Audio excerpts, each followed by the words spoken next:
Hey everyone, and welcome back to Stories for Sleep. I know a lot of you listen to these stories to help you relax and drift off to sleep. But before you close your eyes, I have a little favor to ask. If you can, leave a comment and let me know where you're listening from. It's always fun to see how many places around the world we're connecting with. And if you're enjoying these stories, don't forget to hit like and subscribe so you never miss a new one. Now it's time to get comfy and relax. Let's forget about everything for a moment and enjoy tonight's story together. Ready? Let's begin. It's always the same. A strange, unsettling calm settles over the apartment at exactly 3 a.m., like clockwork. The silence begins to stretch thin as if the walls themselves are holding their breath. Then it starts, the whispering. It's faint at first, so faint that one could mistake it for the house settling, or the wind rattling the old windows. But it's not really. Every night, for the past 3 weeks, it happens. It's always the same time, 3 a.m. The darkness of the room is absolute, as if even the moon is too afraid to shine in. The whispering comes from somewhere behind the walls, curling its way around the room, cold and unsettling. It's the kind of sound that gets under your skin, a shiver of sound that makes you hold your breath, trying to make sense of something that isn't supposed to exist. At first, Jamie thought it was just the quirks of an old building, the plumbing maybe, the creaking floorboards perhaps.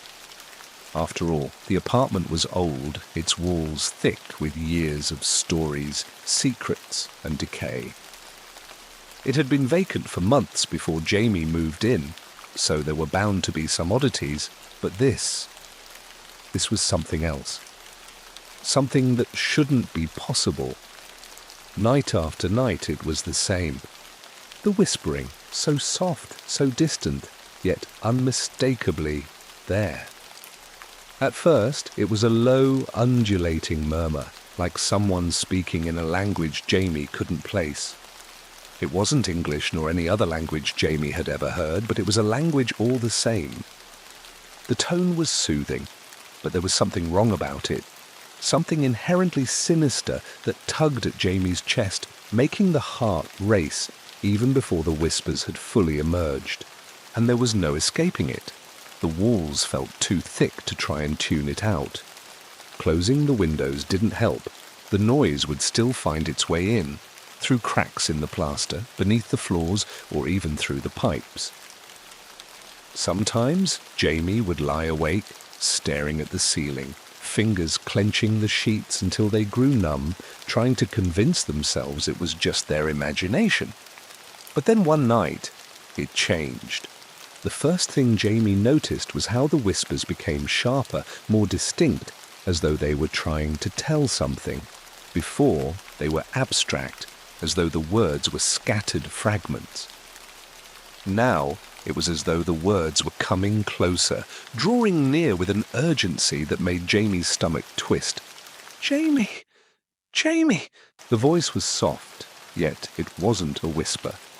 No, it was more like a breath that slipped from the walls, but it felt real. Too real. Almost as if someone was standing right there in the room with them, calling out their name. "Jamie." The whisper again, but this time it sounded almost human. Almost like a voice Jamie recognized.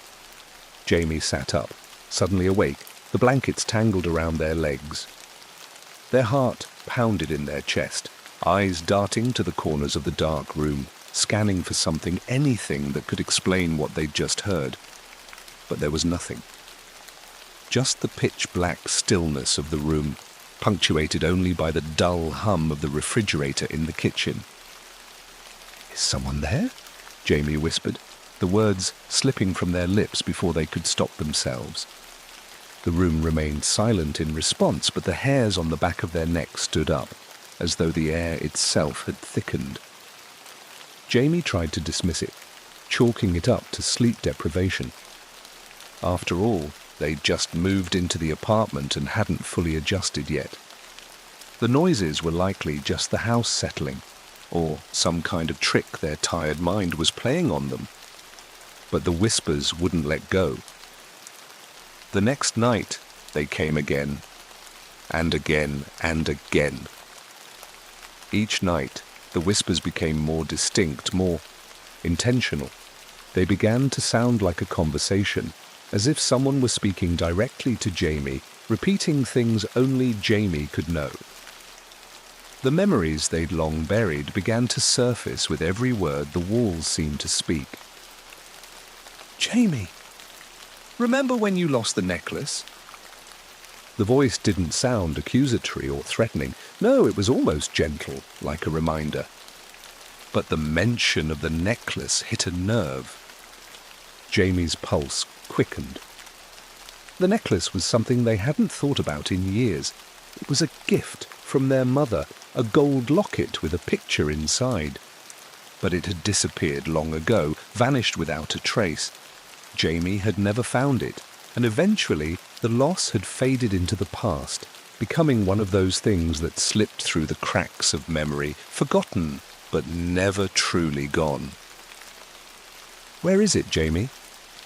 The voice, clear now, echoed in the room. This time, Jamie's heart skipped a beat, and they nearly leapt out of bed.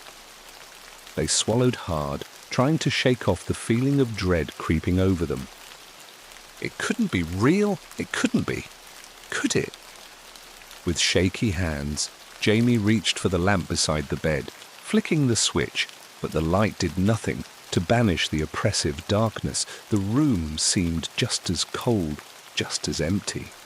The whispers had stopped, but the air was thick with a presence, as though the walls themselves were watching. This time, Jamie didn't make the mistake of ignoring it. The feeling, the terror that had gripped them, was too raw to dismiss as some trivial noise. They swung their legs over the side of the bed, feet touching the cold wooden floor. The whispering had stopped, but that didn't mean it was over. No, something far worse had begun to take root. A soft thud from the other side of the room made Jamie freeze. Something had shifted in the dark. Something was moving. "Hello?" Jamie's voice barely broke the silence, fragile and thin, but there was no answer. Only the soft creaking of the old floorboards, as if something or someone was shifting just out of sight. The temperature dropped a few degrees. Jamie's breath caught in their throat. What is happening?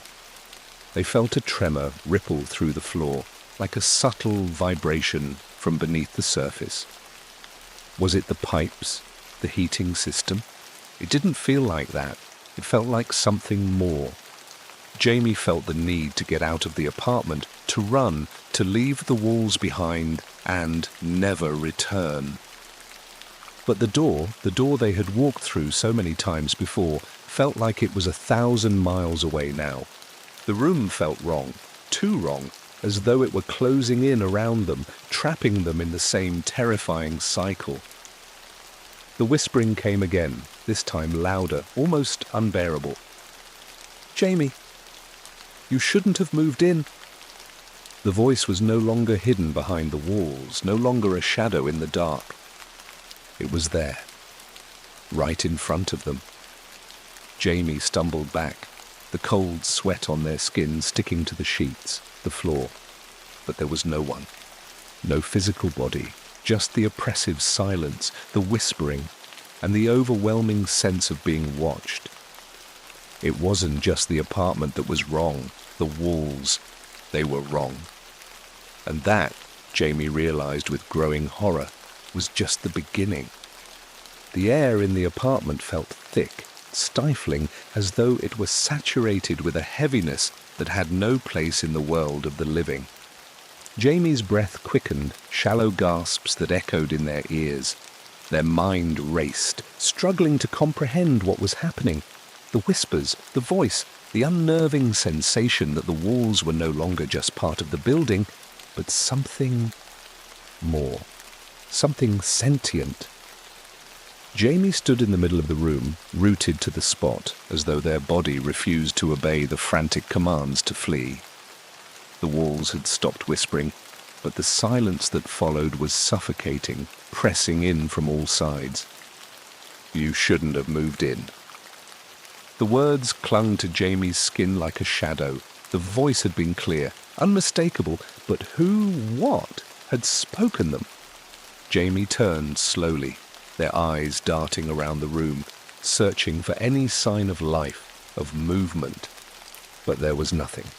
The room was as still as a tomb, and yet it felt alive, as though something ancient and unseen was watching, waiting. The floorboards groaned under Jamie's weight as they took a hesitant step toward the door. Their fingers shook as they reached for the handle, the cold metal biting into their skin. But before they could twist the knob, a low, guttural sound rose from the farthest corner of the room, making Jamie's heart leap into their throat. It wasn't a whisper. No, this sound was more like a low, drawn-out groan, like the moan of something dying, or something trying to emerge from a deep, suffocating grave. Jamie spun around, eyes wide, but the room was empty. The shadows in the corners seemed to stretch, reaching toward them, twisting and contorting in unnatural shapes. The groan was gone now, leaving only the remnants of its presence. What's happening to me?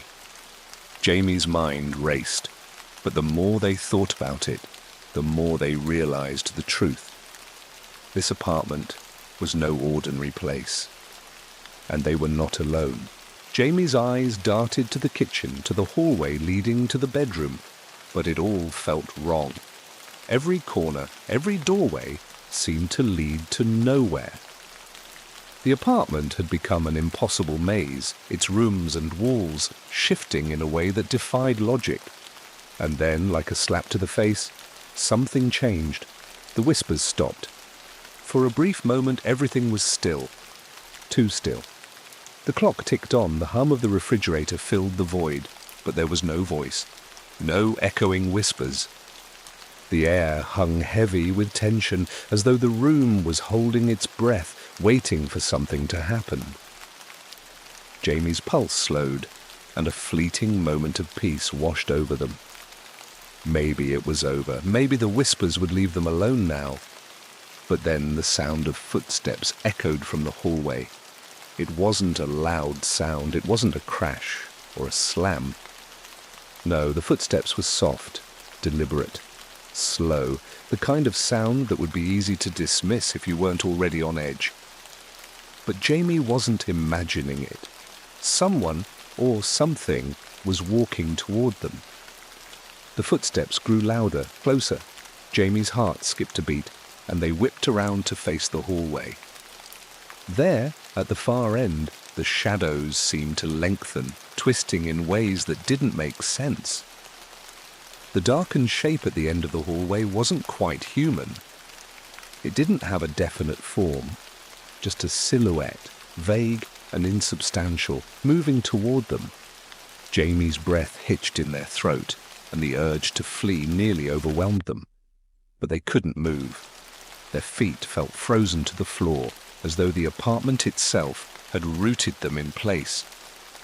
The shape in the hallway continued to move closer, its footsteps eerily silent now, but the darkness around it was pressing in, closing in around the shape until it seemed to melt into the shadows themselves.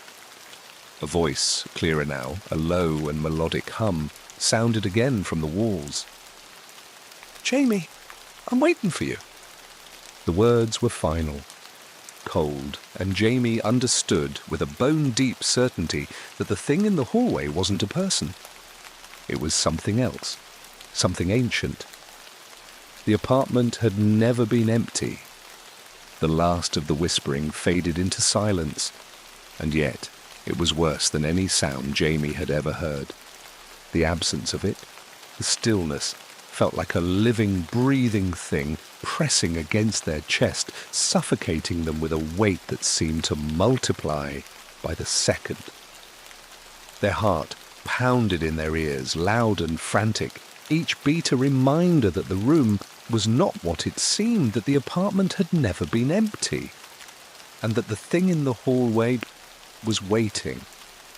Jamie's eyes locked on the dark shape at the far end of the hallway. They could see it now, clearer than before.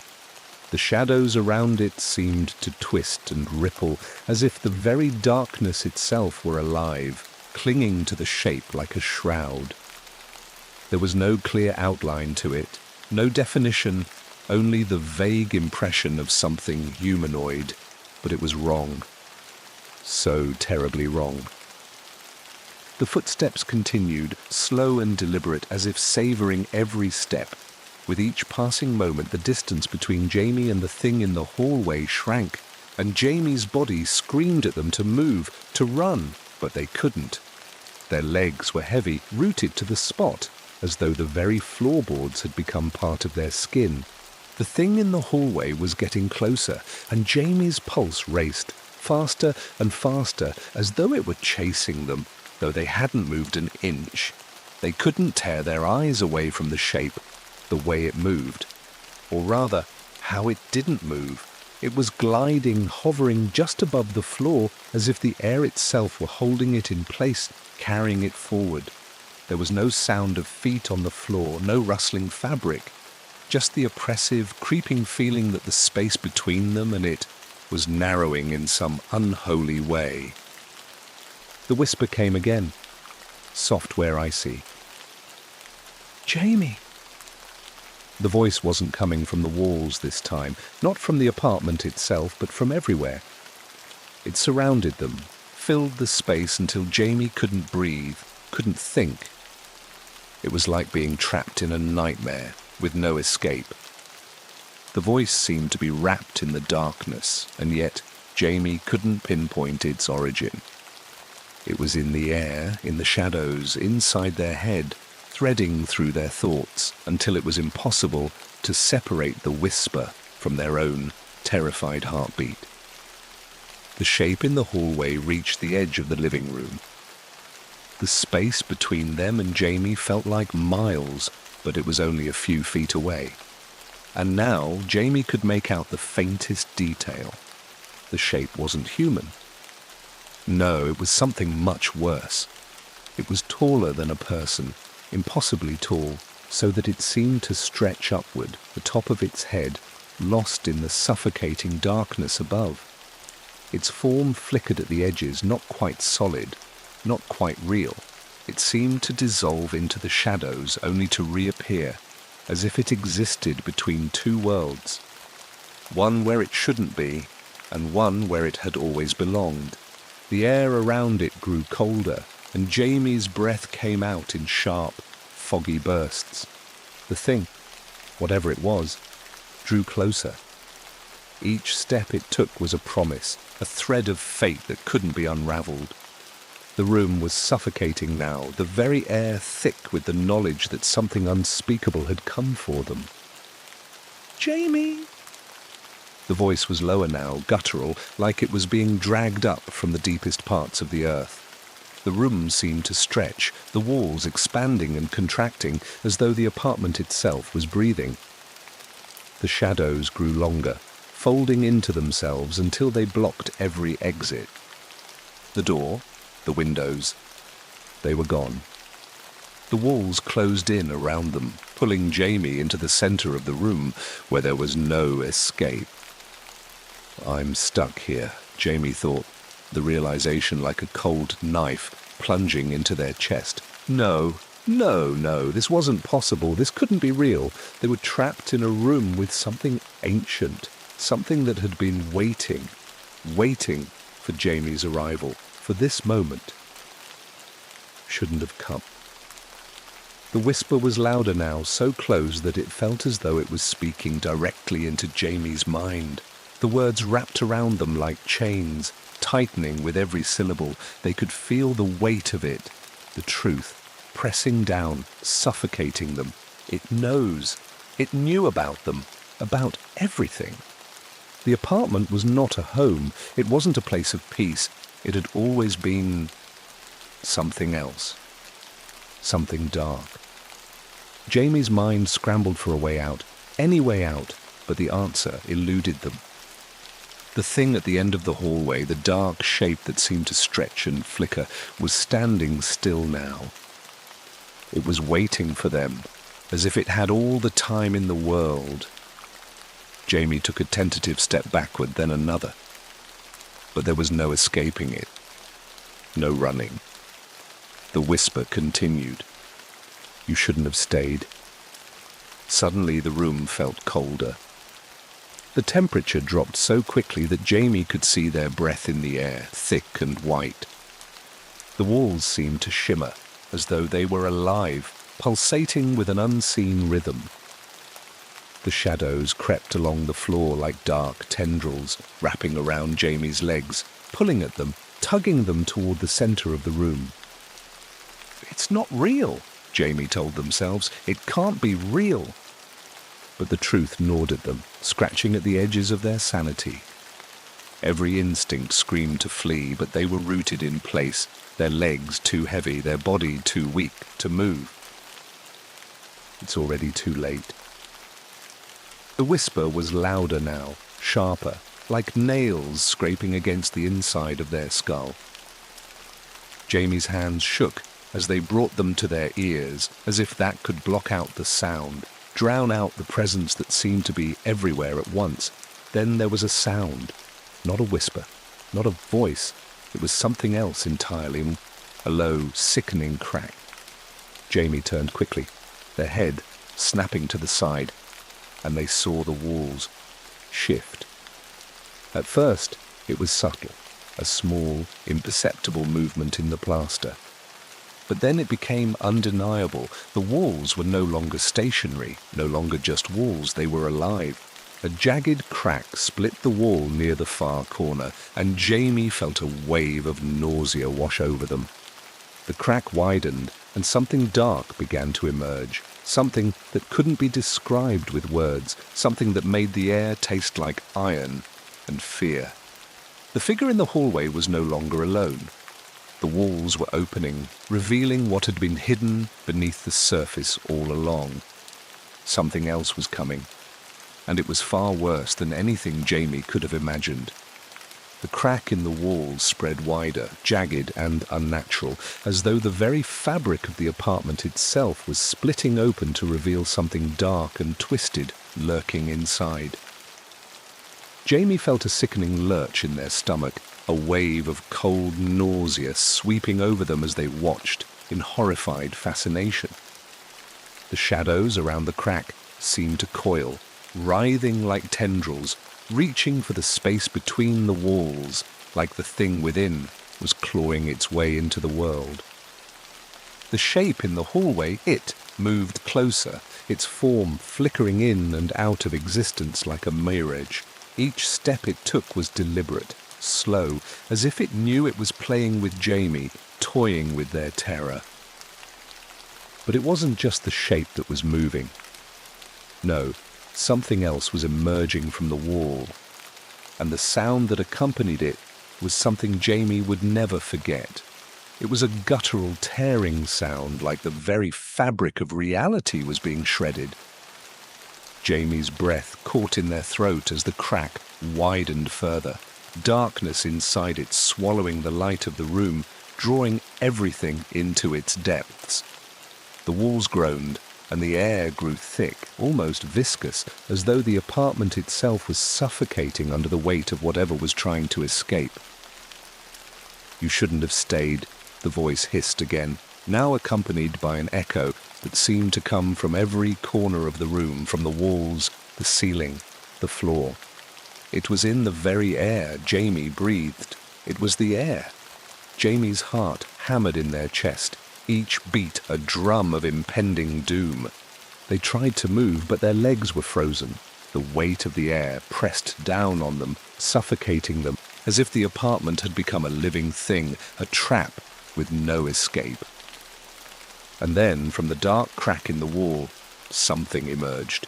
It wasn't a person. It wasn't anything that could be classified as human.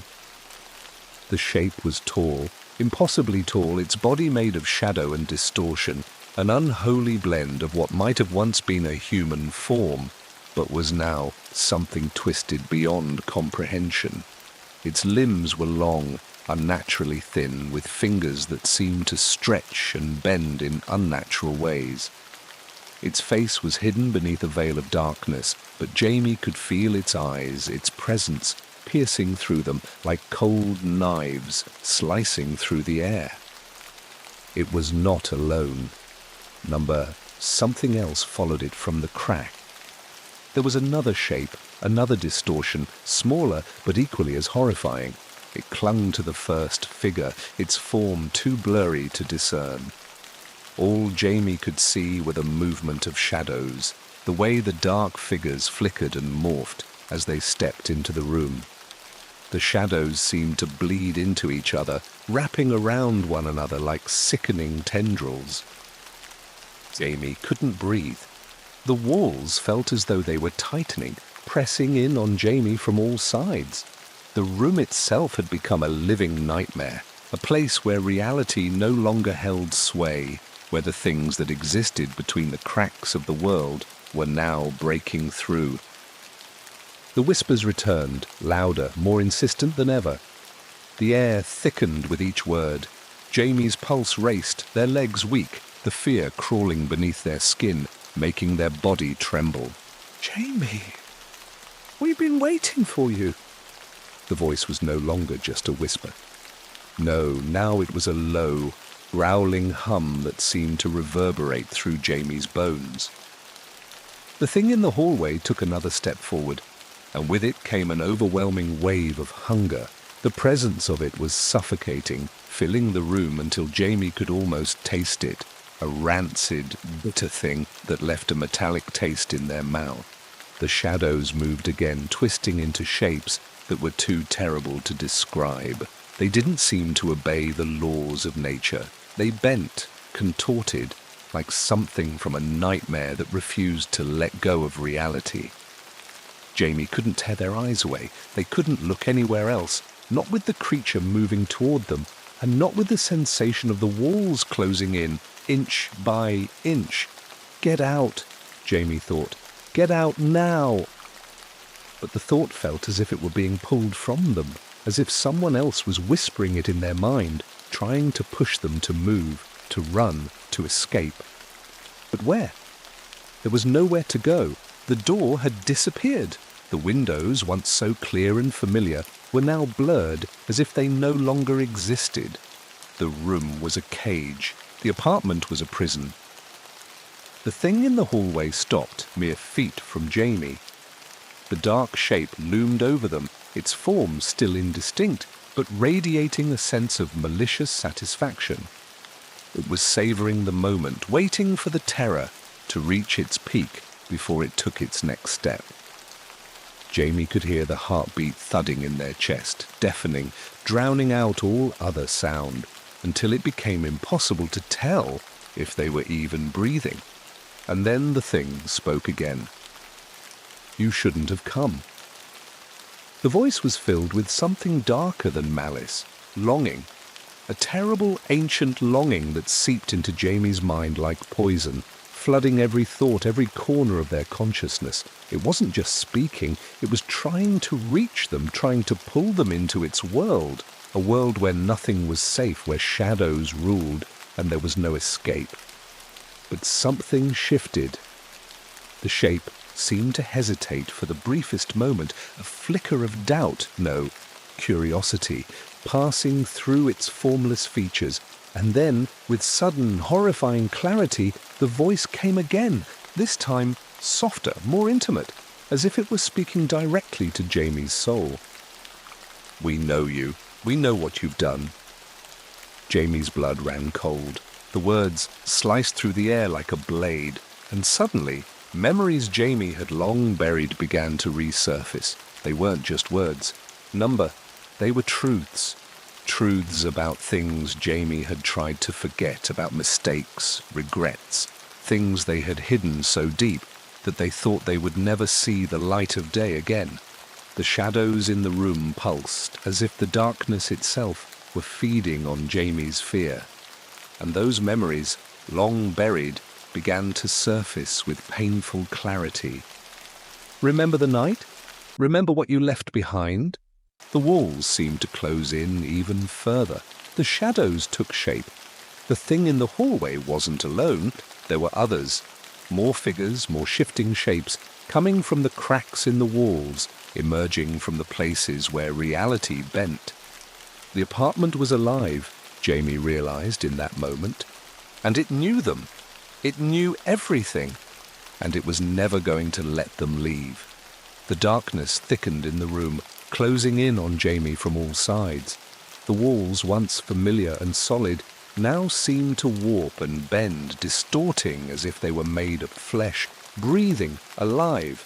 Every shadow, every crack in the plaster seemed to pulse with some unseen force. And then the whispering began again, louder now, as though the very walls of the apartment were trying to speak, trying to break free from the silence that had once suffocated them. "We know you." Voice was everywhere, and it felt as though it was coming from deep within Jamie's mind, stirring up memories they had long buried, things they thought they had left behind. Regret, guilt, fear.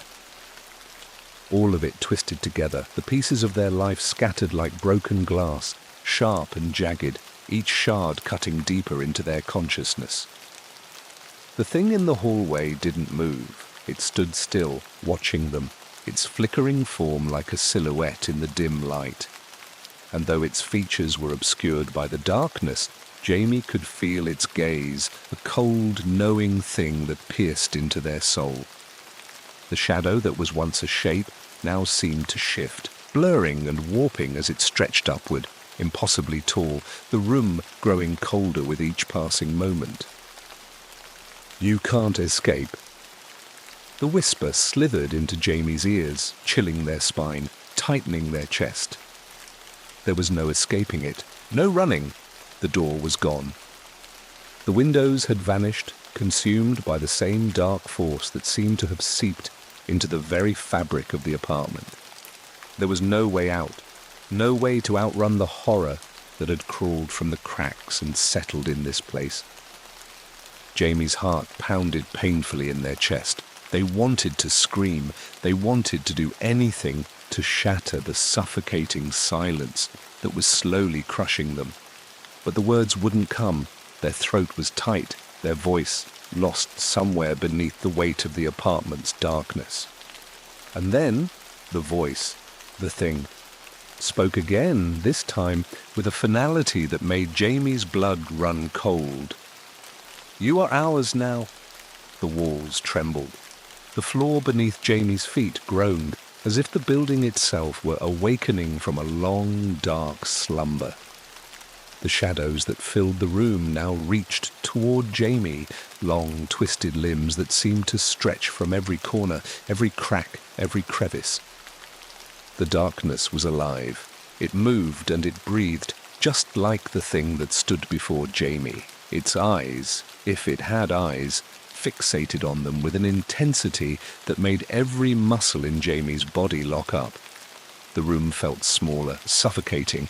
The walls seemed to shrink in around them, the space between the corners of the room closing, pushing them toward the center, where the darkness was thickest. The air itself felt heavy, oppressive, as if the very atmosphere was being drawn into the shadows.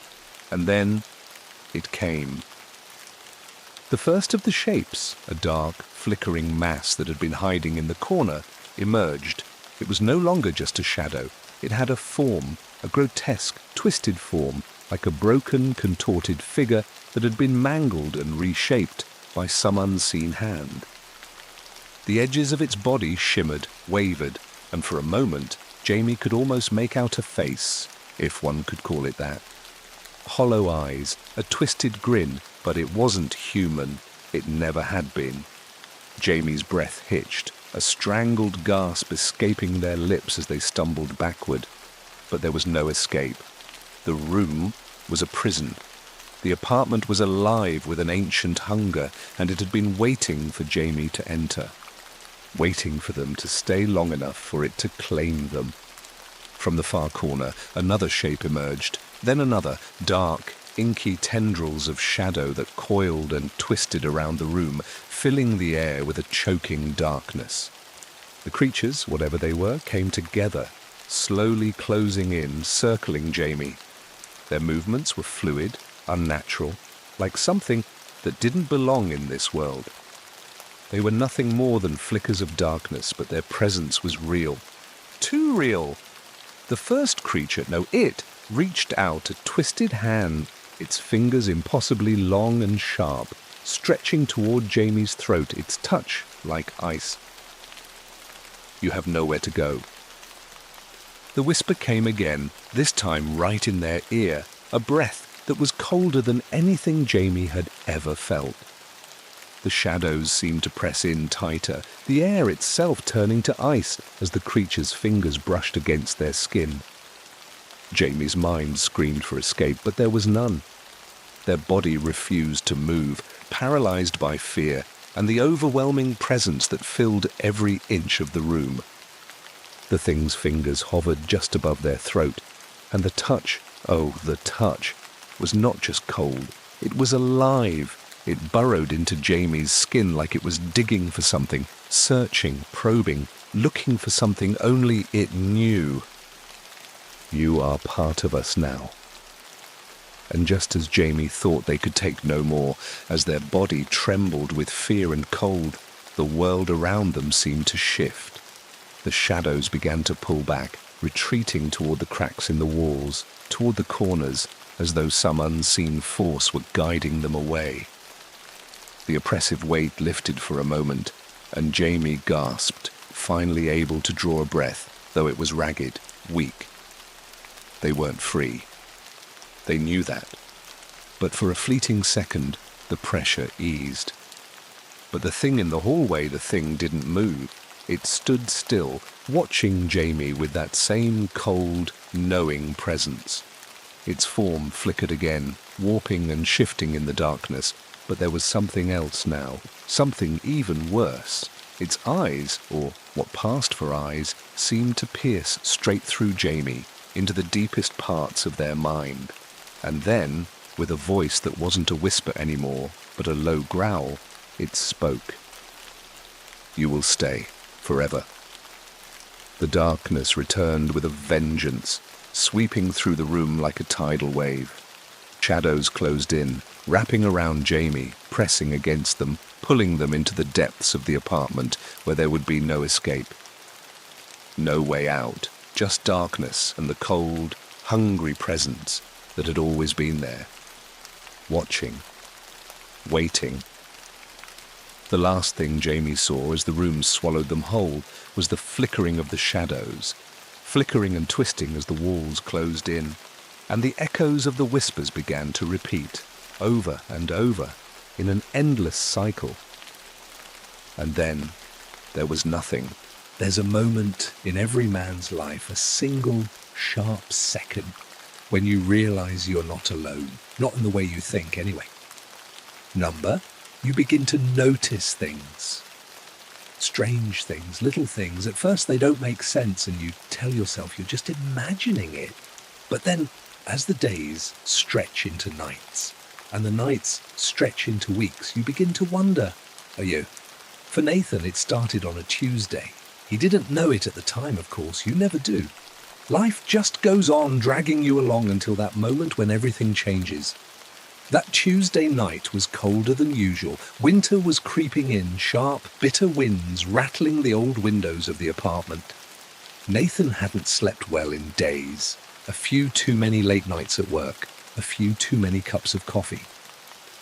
The lights on his desk had burned dim in the haze of exhaustion, and the only thing that kept him going was the promise of sleep once he got home. But when he got there, after a day full of monotonous meetings and terse conversations, he couldn't shake the feeling that something was wrong. It was subtle at first, a strange, quiet chill that settled deep in his chest. Nothing that would make anyone else blink, but enough to make him glance over his shoulder more than once. That night, as he lay in bed, staring up at the ceiling, he couldn't help but notice the shadows. They seemed off. He wasn't one for superstitions, nor did he believe in ghosts or spirits, But there was something unnatural about the way the darkness gathered in the corners of his room.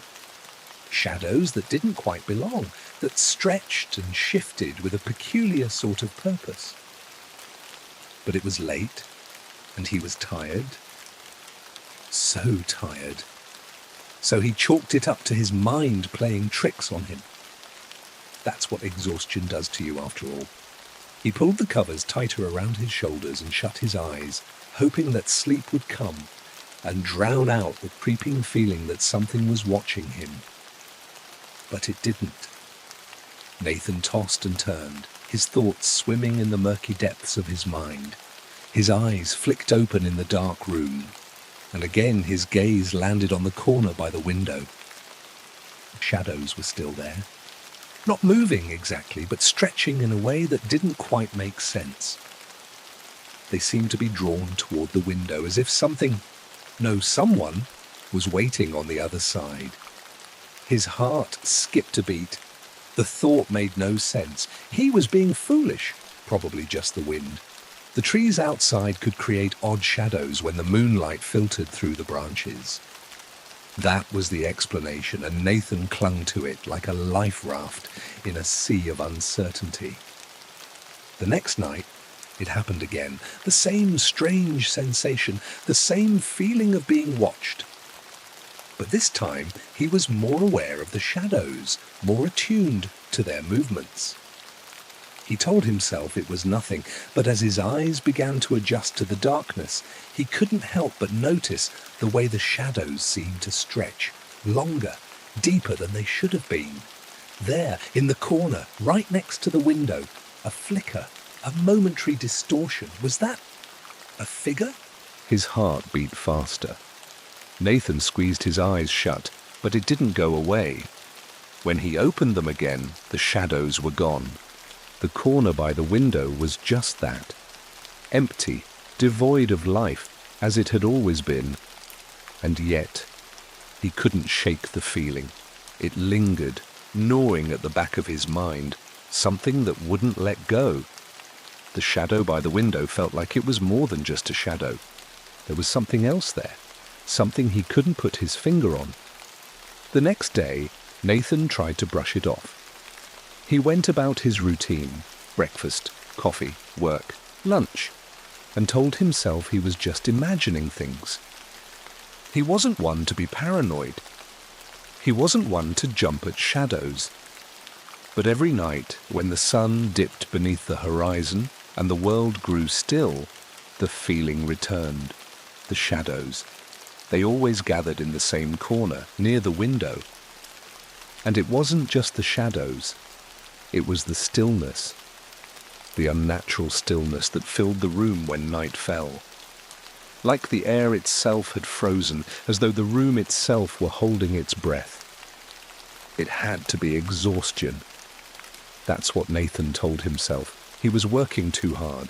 His mind was playing tricks on him. He was stressed. He hadn't been sleeping. He had too much caffeine.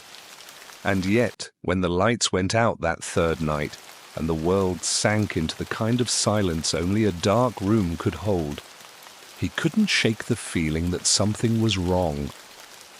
He lay still, staring at the ceiling, his mind refusing to quiet.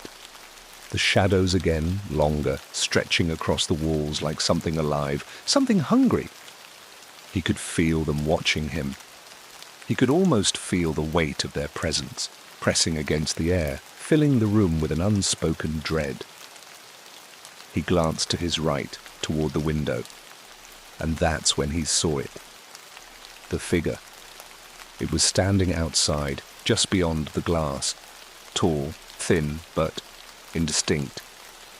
Its outline blurred, as if it were made of smoke, of shadows themselves, and yet it was there, in the darkness. Nathan's heart skipped a beat, and for a long, painful moment he couldn't move. He stared at the figure, his body frozen in place. His breath came faster, shallow, as his eyes locked on it, a primal part of his mind telling him to look away, to not acknowledge it. But he couldn't. The figure didn't move, not at first. It stood just beyond the glass, silent, and unmoving, and yet somehow it felt as though it was watching him, staring through the glass with eyes that could see straight into his soul. Its form blurred at the edges like smoke curling in the wind, and yet there was something wrong about it. Nathan's throat was dry, his mouth a desert. His mind raced. He wanted to run. He wanted to scream. He wanted to tear the blinds down, rip open the window and find that the thing, whatever it was nothing but a figment of his tired mind. But he didn't. He couldn't. As the seconds ticked by, the figure didn't move. It remained there, just outside his window. And it wasn't a reflection. It wasn't a trick of the light. Nathan was sure of it now. It was real. It was out there. A cold shiver crawled up his spine. He pulled the covers tight around his body and turned away from the window. His mind screamed at him to move, to do something, anything, but he stayed still. Frozen. After what felt like an eternity, the darkness settled around him again. The shadow was gone, or at least he thought it was. The night stretched on, but sleep didn't come. Not for Nathan. Not that night. And when the sun finally rose, casting its first light into the apartment, Nathan swore he could still feel the weight of that presence, that figure watching from the other side of the glass, the shadow by the window. But when he gathered the courage to pull the blinds up and look, there was nothing at all. Nathan couldn't sleep that night. He stared at the ceiling for hours, every muscle in his body locked in tension, his mind racing. The events from the previous night replayed over and over, each thought like a jagged knife scraping against his thoughts. He had to admit it now. Something was happening. Something he couldn't explain, couldn't ignore. That figure at the window, whatever it had been, wasn't a trick of the light. And it sure as hell wasn't a figment of his imagination. The chill that ran through his bones when he saw it was still with him, gnawing at the back of his mind. He hadn't told anyone about it. Who would believe him? A figure in the window, outside, not a reflection. How could he explain that without sounding completely mad? So he kept it to himself. He went through the motions the next day, the mundane routine of work, the early morning rush of coffee, the meetings, the pointless small talk. But the whole time, his mind was somewhere else. It was on the apartment, on the shadow. When Nathan finally returned home that evening, he stood in front of the door, his hand resting on the cold brass doorknob. The sensation was almost suffocating, like the world had shifted just slightly, tilting in a way that he couldn't quite understand. The air around him felt heavier, thicker, as if the atmosphere itself had been steeped in something darker, something that was growing, pulling at the edges of reality. He stepped inside and immediately felt the change in the air. The apartment felt colder. No, not just colder. Strange. The silence seemed different, deeper, more oppressive. Nathan hesitated by the door for a moment, unsure of whether he wanted to face the thing that had been waiting for him in the shadows. But he had to. He had to know. His gaze immediately drifted toward the window, as it always did now. The blinds were pulled tight, blocking out the fading light of the evening. He could already feel it, the presence, like a distant weight pressing against the glass. But when he crossed the room and tugged the blinds open, he saw nothing. Not at first. The street outside was still, bathed in the dull glow of streetlights, the usual hum of distant traffic the only sound.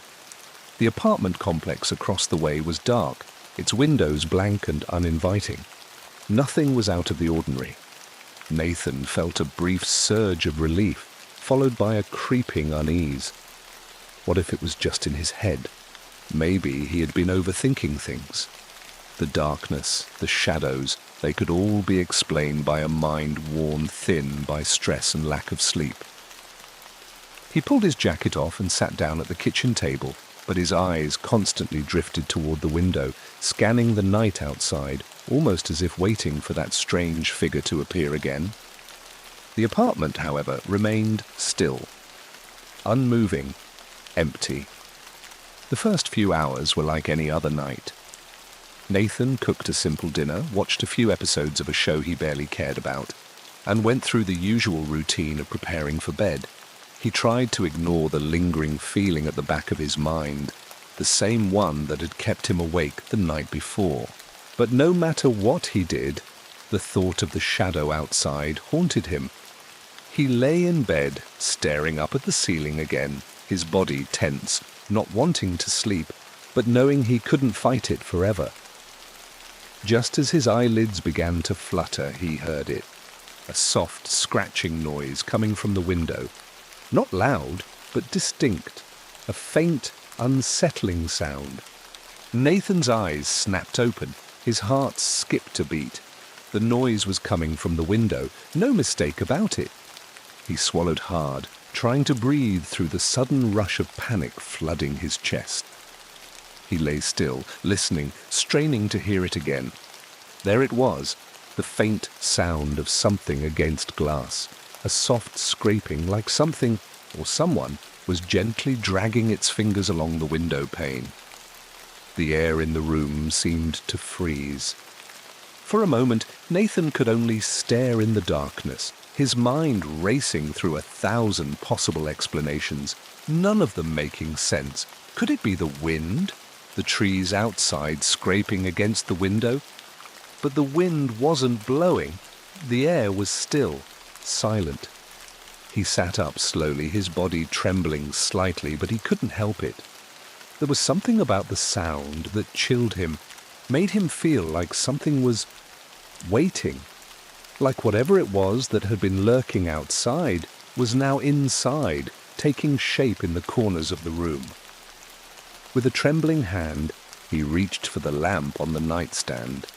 His fingers brushed the cold metal, and he yanked it on. The room filled with the soft yellow glow of the light, cutting through the darkness. Nathan's gaze immediately snapped toward the window, but there was nothing there, no figure, no shadow. He was alone. He almost felt stupid for having been so terrified, but the room still felt wrong. The shadows, though not moving, seemed more pronounced in the glow of the lamp. The corners of the room felt too dark. The air felt heavy again, thick, with something oppressive. Nathan got up and crossed to the window, pulling the blinds open a little wider, his breath catching in his throat. The street outside was empty, still as before. The dull light from the street lamps cast long shadows across the pavement, but there was nothing out of place, no shape, no figure, nothing. He felt a strange sense of relief, but it was short-lived. His gaze lingered for a moment longer before something caught his eye. Something was there. A shift in the darkness just beyond the streetlight's reach. A movement, almost imperceptible, but it was there. Something was standing just beyond the edge of the shadows. It was tall, thin, its form dark and shifting in a way that made it almost blend into the night. Nathan froze, unable to move. His breath stopped, his pulse raced. It was the same figure, the same shape that he had seen before, the one that had been at the window the first night. And now, this time, it wasn't just a shadow. This time, Nathan could see the shape more clearly. Figure was alive, its form flickering like smoke, twisting and stretching as if it were struggling to stay in one place. And those eyes, there were no eyes, just two empty spaces where they should have been, dark and hollow like black pits that went on forever. It was watching him, watching through the glass, waiting. Nathan stumbled backward, knocking over the chair he had been sitting in. His breath came in short, shallow bursts. His hands trembled as he turned away from the window, his body moving on autopilot. But he knew it was real, and it was waiting. Nathan had never been a man easily rattled. He had faced down tense meetings, dealt with the steady churn of office politics, and made tough calls without a second thought. But as he stood there, his heart pounding in his chest, staring at the shadow outside his window, he felt the cold hand of true fear grip him, tighter and tighter. It wasn't just the figure standing in the dark, just beyond the streetlight. It was the feeling, the undeniable sensation that it knew he was there, that it wanted him to see it. His legs were shaking, his mind was racing. He wanted to scream, to run, to tear open the window and throw himself into the safety of the night. But his feet were rooted to the spot, as if the figure outside had somehow locked him in place. His breath came in shallow, quick gasps as he watched the shadow flicker, distort, its form too fluid, too unnatural to be real. It moved like smoke, like something that wasn't meant to be seen by human eyes. The thing didn't move any closer. It just stood there, watching, waiting, but Nathan could feel it. The weight of its presence pressed in on him, filling the room with a suffocating, cold dread. It wasn't just a figure anymore. It was something alive, something hungry. His hand trembled as he reached for his phone, fingers slick with sweat. He couldn't think straight, couldn't remember if he had even locked the door when he came inside. He tapped the screen, but his hands were shaking so violently that it took him longer than it should have to bring up his contacts. Call someone, anyone.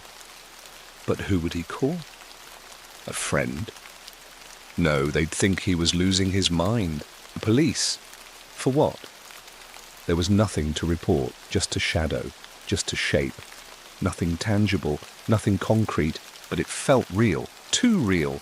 He glanced back toward the window, only to find the shadow had shifted. It was no longer standing still. No, it was moving, slowly, imperceptibly at first, but unmistakably toward the window, toward him. A surge of panic flooded Nathan's chest. He tried to move, tried to run, but his legs wouldn't obey. He was paralyzed, unable to tear his eyes away from the figure. He could feel the cold seeping into his bones, like ice water running through his veins. His pulse hammered in his ears, and his mind screamed for him to act, to do something. And then, just as he thought the shadow would press itself against the glass, just as he thought it would break through the thin barrier of his apartment and consume him, it stopped. The room went still, too still. The oppressive silence was louder than anything he had ever heard before. Nathan stood frozen, a mere breath away from his breaking point, staring at the empty glass where the shadow had been only seconds ago. His heart was still pounding, his hands slick with sweat. But the thing had vanished. For a long moment, Nathan stood motionless. He blinked, slowly, his eyes adjusting to the dim light. He glanced back toward the window, desperate to see nothing, desperate to believe it had all been some twisted figment of his imagination. But when his gaze fell upon the window again, he didn't see nothing. He saw it, the figure. This time, it wasn't outside the window. No, this time, it was inside. It stood in the far corner of the room, near the window, its form still flickering like smoke. Its shape was less distinct now, more solid than before, and yet it felt as if it was still fading in and out of reality. The dark shape of it grew sharper, the edges more defined, tall, thin, stretching impossibly high. And those empty eyes, they were there again, glowing dark and hollow in the dim light of the room. Nathan's mouth went dry. His breath hitched in his throat as the realization settled like lead in his chest. It had crossed the line. It wasn't just outside anymore. It was inside. The shadow had crossed the threshold. His body felt cold and his mind spun, unable to comprehend what was happening. The fear, sharp and unrelenting, threatened to paralyze him entirely. He couldn't breathe. He couldn't think. All he could do was stare, helpless, at the figure in the corner. But then it moved. It shifted, twisting unnaturally, sliding across the room with an eerie grace that made his stomach churn. It came closer, each step deliberate, as if it was savoring the moment, as if it was drawing closer to him on purpose. Nathan didn't know how he moved, but his legs finally obeyed, his body instinctively reacting. He spun around, stumbling toward the door, hands reaching desperately for the doorknob. He had to get out. He had to run. There was no way to fight it. There was no reason to stay. But the door wouldn't open. The knob wouldn't turn. It was locked. Of course it was locked. He pulled harder, desperate. But the lock wouldn't budge. The shadow in the corner was closer now, just feet away, and he could feel the weight of its presence. Its hunger. The empty blackness of its eyes burned through him, suffocating him with its gaze. It was closer now, so close he could almost feel the chill emanating from it, the unnatural cold that seemed to hang in the air, the fog. Nathan's fingers fumbled as he grabbed for his phone again, but this time he wasn't thinking. His heart was thudding in his chest, his breath ragged, and as he dialed the numbers on the screen, they felt like the only thing tethering him to the real world. The phone rang once, twice, 3 times, and then, just as he was about to give up, someone answered. "Hello!" The voice was muffled, distant, like it was coming from underwater.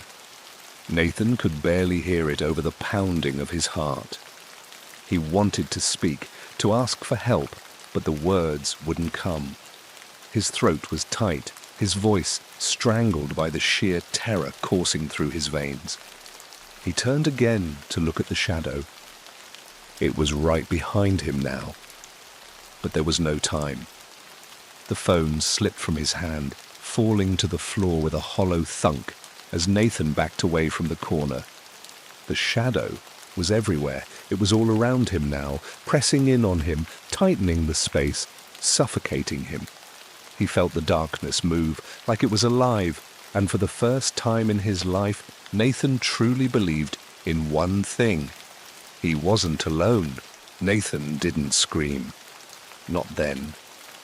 Not when the shadow pressed closer, when it seemed to stretch its dark limbs toward him, slithering like a creature of the night, eager and hungry. He couldn't scream.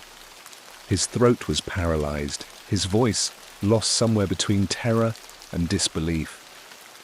All he could do was back away, step by agonizing step, his feet dragging against the cold floor, his mind screaming, "Please God, not like this."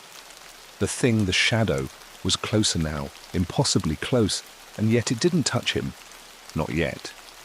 But it was there, all around him, consuming the space, the air.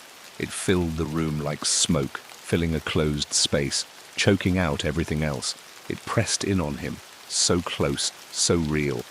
The hollow, empty eyes at its center seemed to burn, their gaze locked on him, and Nathan felt like it was reading every inch of his soul. He turned toward the door again, but it was still locked. The doorknob was cold beneath his fingertips, but no matter how hard he tried, no matter how violently he jerked at the handle, it wouldn't open. It was like the door itself was holding him in place, trapping him in the room with whatever this thing was.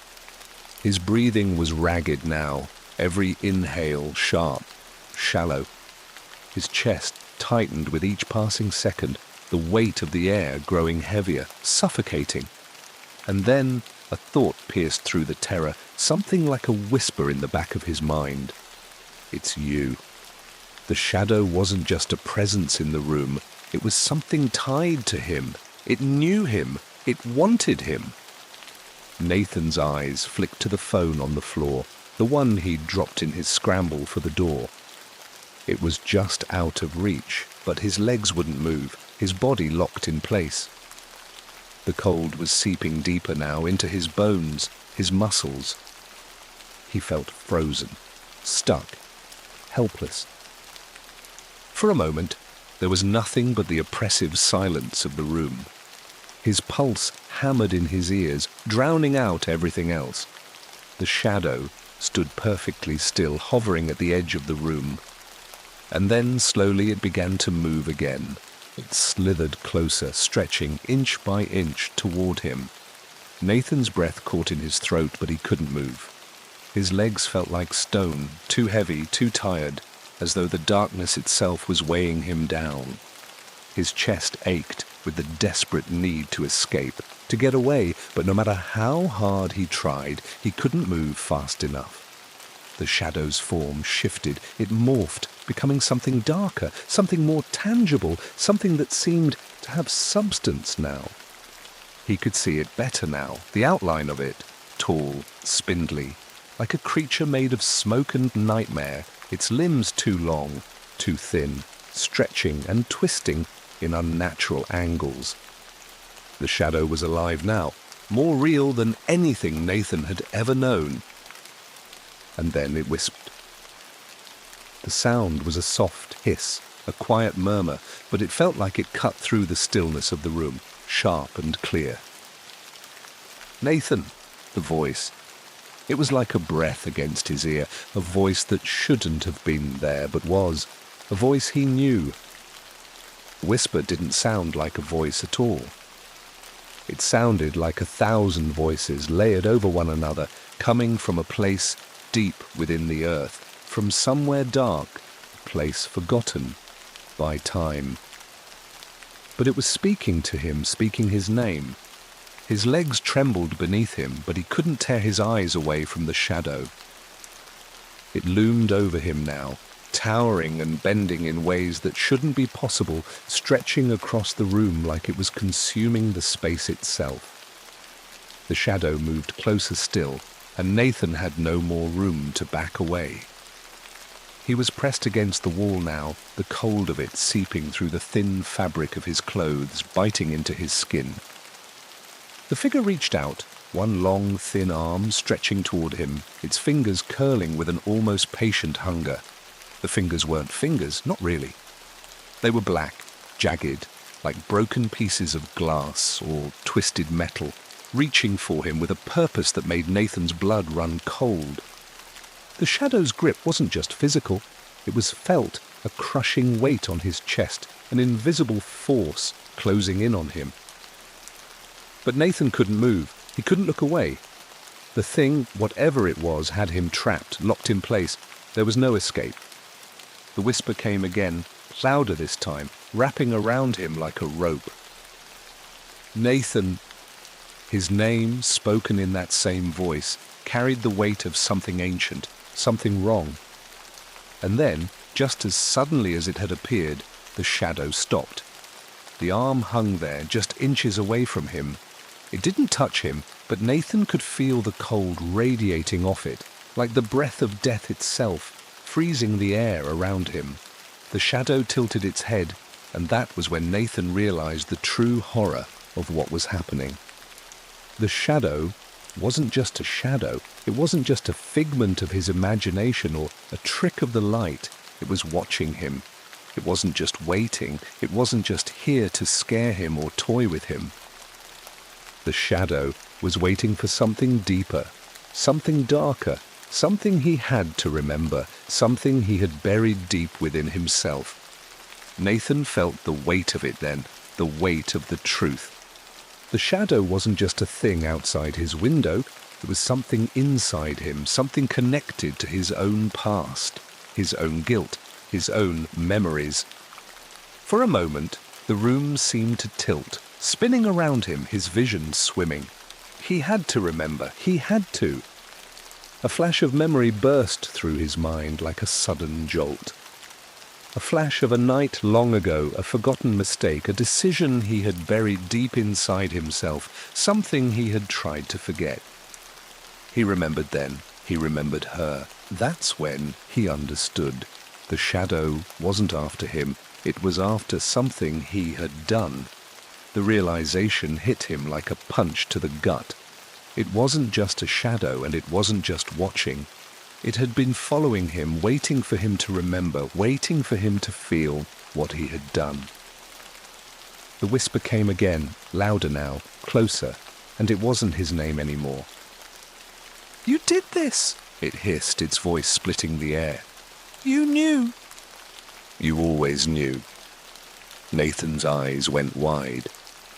He couldn't breathe. His mind was spinning with the truth of it, with the weight of the memory he had buried so deep. He had been running from it for years, but the shadow was here to remind him. It wasn't a nightmare, it was real. And now, it was time to face it.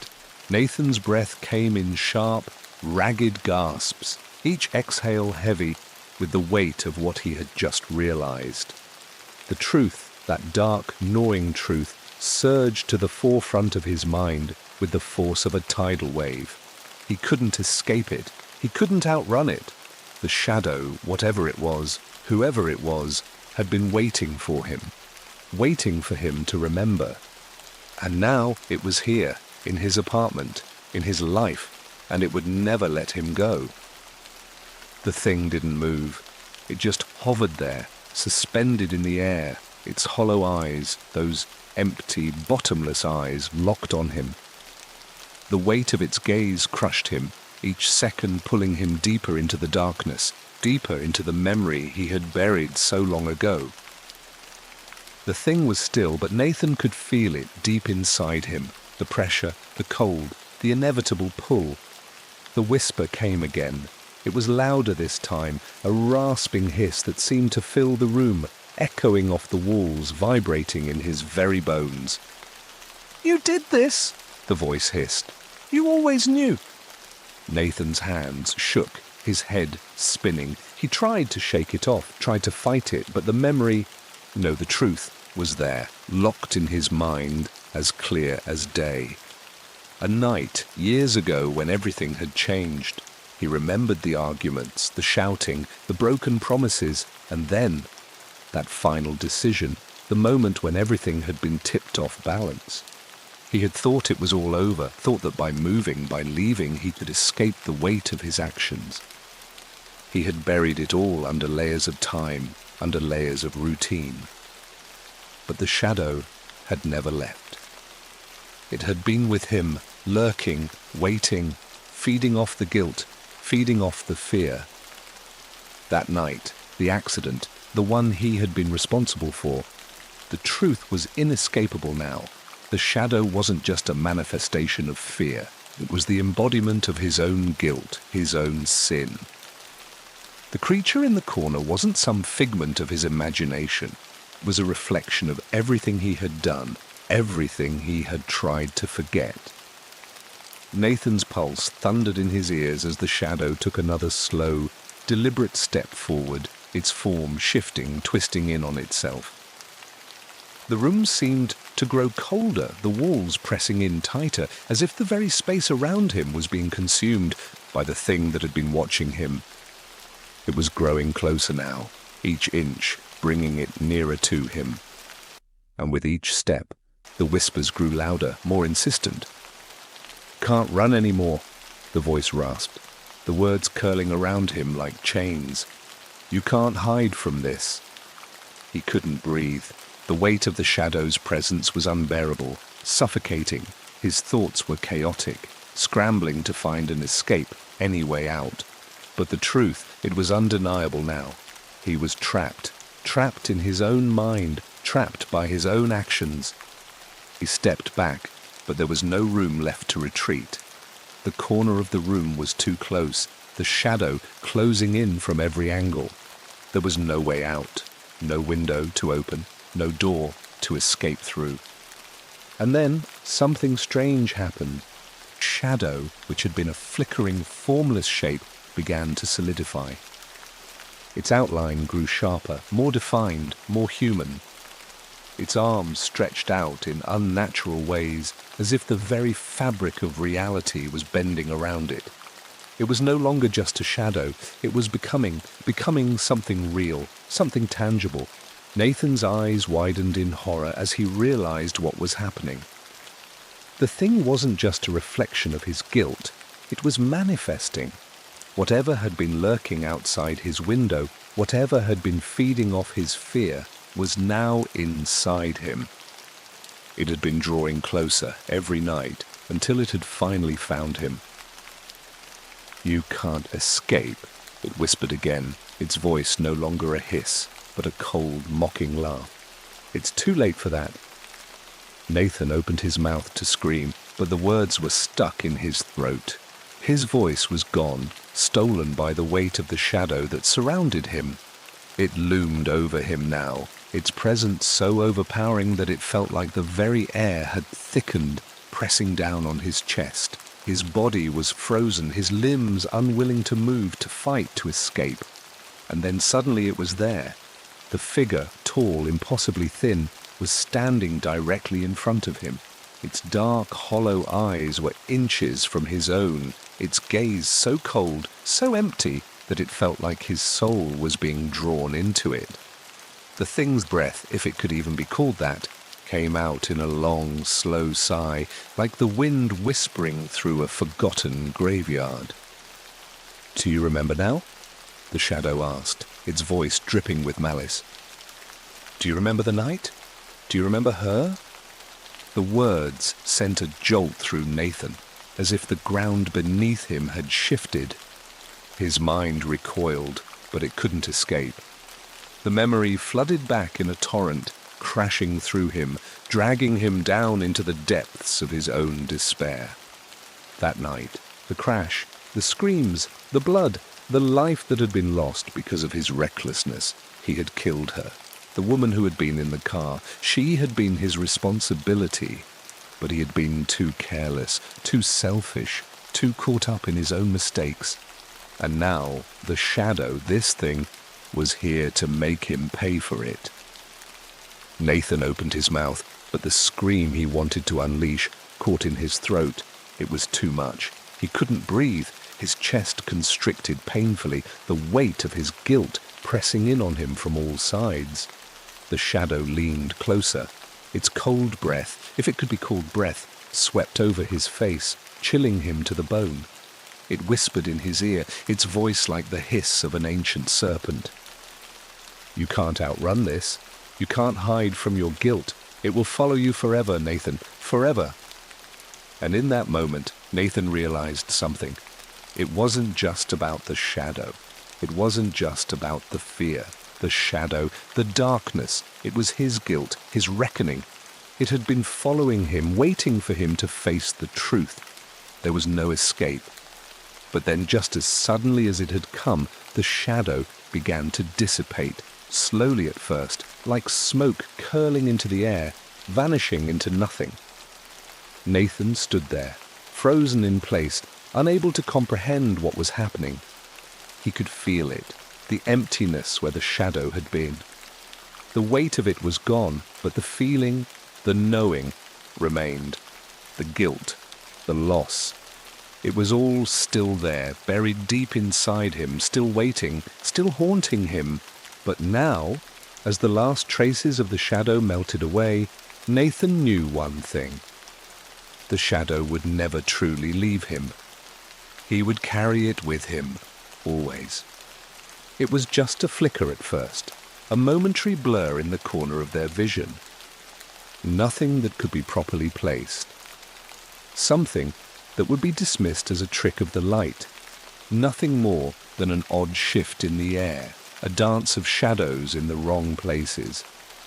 But something about it gnawed at them, a small sense of unease they couldn't shake. They pushed it aside, rationalizing it, as most people do. And yet, it kept happening, over and over again. It was on a Tuesday when they first saw it, at least when they first noticed it clearly. The sun was hanging low in the sky, casting long, stretching shadows on the pavement as they walked home from the bus stop. The street was empty, as it often was this time of evening, the world falling into that muted silence that only comes when the light begins to fade. Their footsteps echoed off the old buildings, a rhythm that should have been comforting, but instead felt hollow. They paused at the intersection, checking for cars, their eyes scanning the street with that distracted, habitual glance. And that was when it happened. Out of the corner of their eye, they saw it. It was slight, almost imperceptible, like a smear of darkness that shouldn't have been there. They whipped their head around, heart leaping in their chest, but the street was as empty as it had been moments before. The shadow had gone, as though it had never existed. They took another step, then another. The faintest shiver crawled up their spine, but they ignored it. It had to be nothing, just the mind playing tricks, that was all. After all, the human mind could do strange things when it was tired or distracted. So they kept walking. But the thing about shadows is that they don't always stay in one place. They're fickle. They twist and stretch, they slink around corners, creep along walls, and sometimes they follow. It was later that night, long after the streetlights flickered on and the world had sunk into sleep, that it happened again.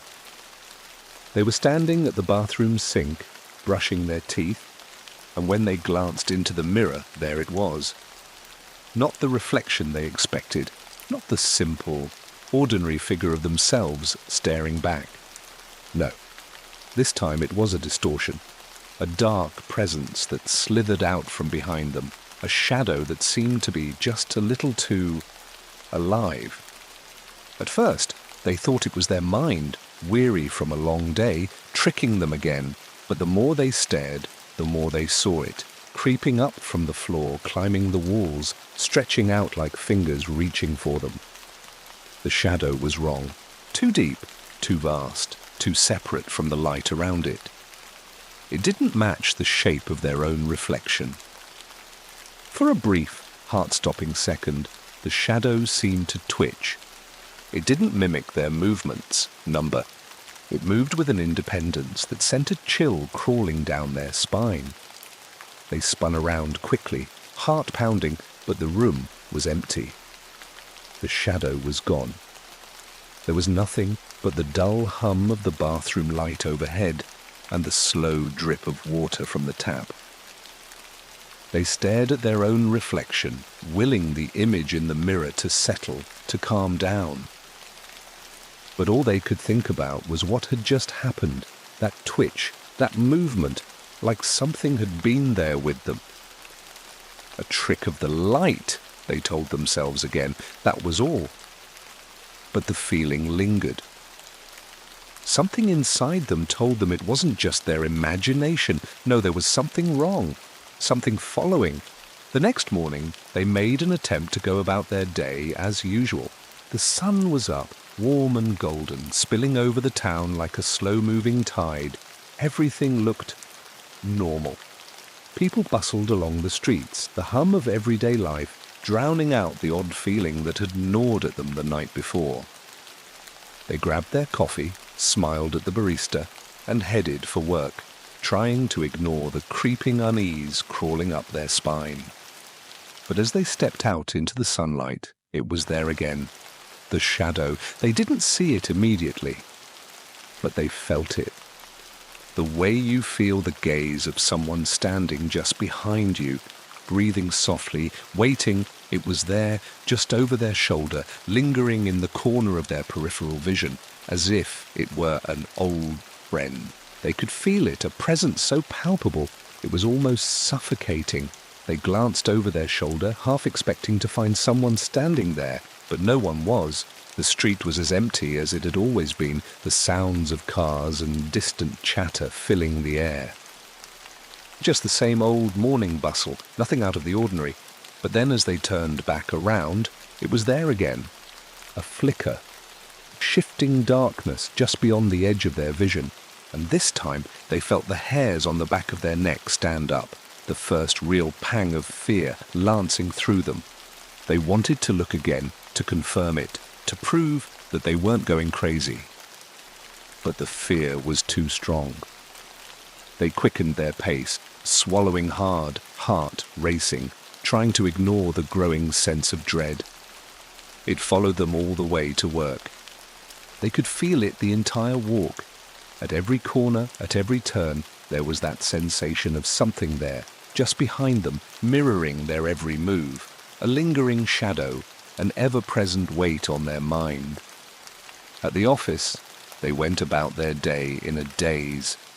They kept looking over their shoulder, glancing down at their feet as if expecting to see something, or someone lurking in their wake. The shadow was there, still, just out of sight, waiting. It wasn't until lunch, when they stood in front of the vending machine, that the fear finally snapped into full clarity. They were looking down at the small plastic window of the machine, deciding between chips or a soda, when something caught their eye. Something wrong. The shadow. It was there. It wasn't in their peripheral vision this time. It was in plain sight, right there, cast across the office floor. It stretched across the room like an ink blot. But it wasn't their shadow. It wasn't any shadow they recognized. No, this shadow was different. It was too wide, too sharp. The edges were wrong, like it had been smeared across the floor, bleeding out into the room with no real form, no real purpose. For a moment, they couldn't breathe. They turned slowly, their heart thumping in their chest, and glanced behind them. There was nothing there. No one was close enough to cast that shadow. And that's when it clicked. The shadow wasn't following them. It was with them. It was part of them, and it wasn't theirs. They shook their head, trying to dismiss the thought, but it stuck, sharp and jagged like a splinter lodged in their mind. Every step they took, every glance they made, the shadow was there, darker than it should be, flickering in and out of existence as if testing its limits. But they couldn't escape it. Not yet. And somewhere deep inside, they feared they never would. The next few days blurred together. They couldn't recall what happened on Wednesday or Thursday, and even Friday felt like it belonged to someone else, someone who had no idea what it was like to live in the shadow of a thing that wasn't supposed to exist. It was like the very air had changed, thickened, made more oppressive. And with every passing hour, that thing, the shadow, grew stronger. It wasn't just following anymore, it was waiting. They had felt it first in the elevator that morning, as they stood alone in the cold metal box, the faint hum of the cables above, almost drowning out the frantic beat of their heart. When the doors slid open, the shadow was there again. It had followed them up through the building, quiet and patient, lurking just out of sight like a predator studying its prey. But now, something had changed. The shadow was pressing in, pushing closer, as if it had grown bolder overnight. They swore they felt it touch them. Just the faintest brush of cold against their back, a whispering chill that made their skin crawl. They'd tried to ignore it. After all, what else could they do? The more they thought about it, the more absurd it seemed. There was no such thing as a shadow that followed. A shadow was nothing more than a cast of light, a trick of the eyes, wasn't it? But something inside them, deep in their gut, told them it wasn't that simple. That shadow wasn't like any shadow they'd ever known. And then, that night, it did something it had never done before.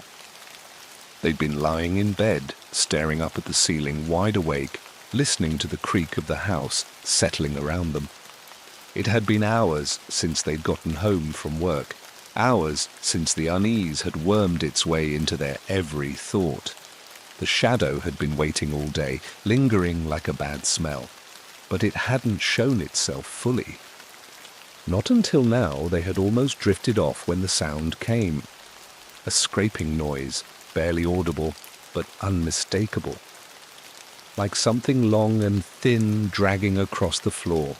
The bed seemed to shift beneath them as if something was settling in the room, something heavy pressing down on the air. For a moment they couldn't breathe. They sat up in bed, the sheets falling away as they looked around the room, eyes darting from corner to corner. Nothing.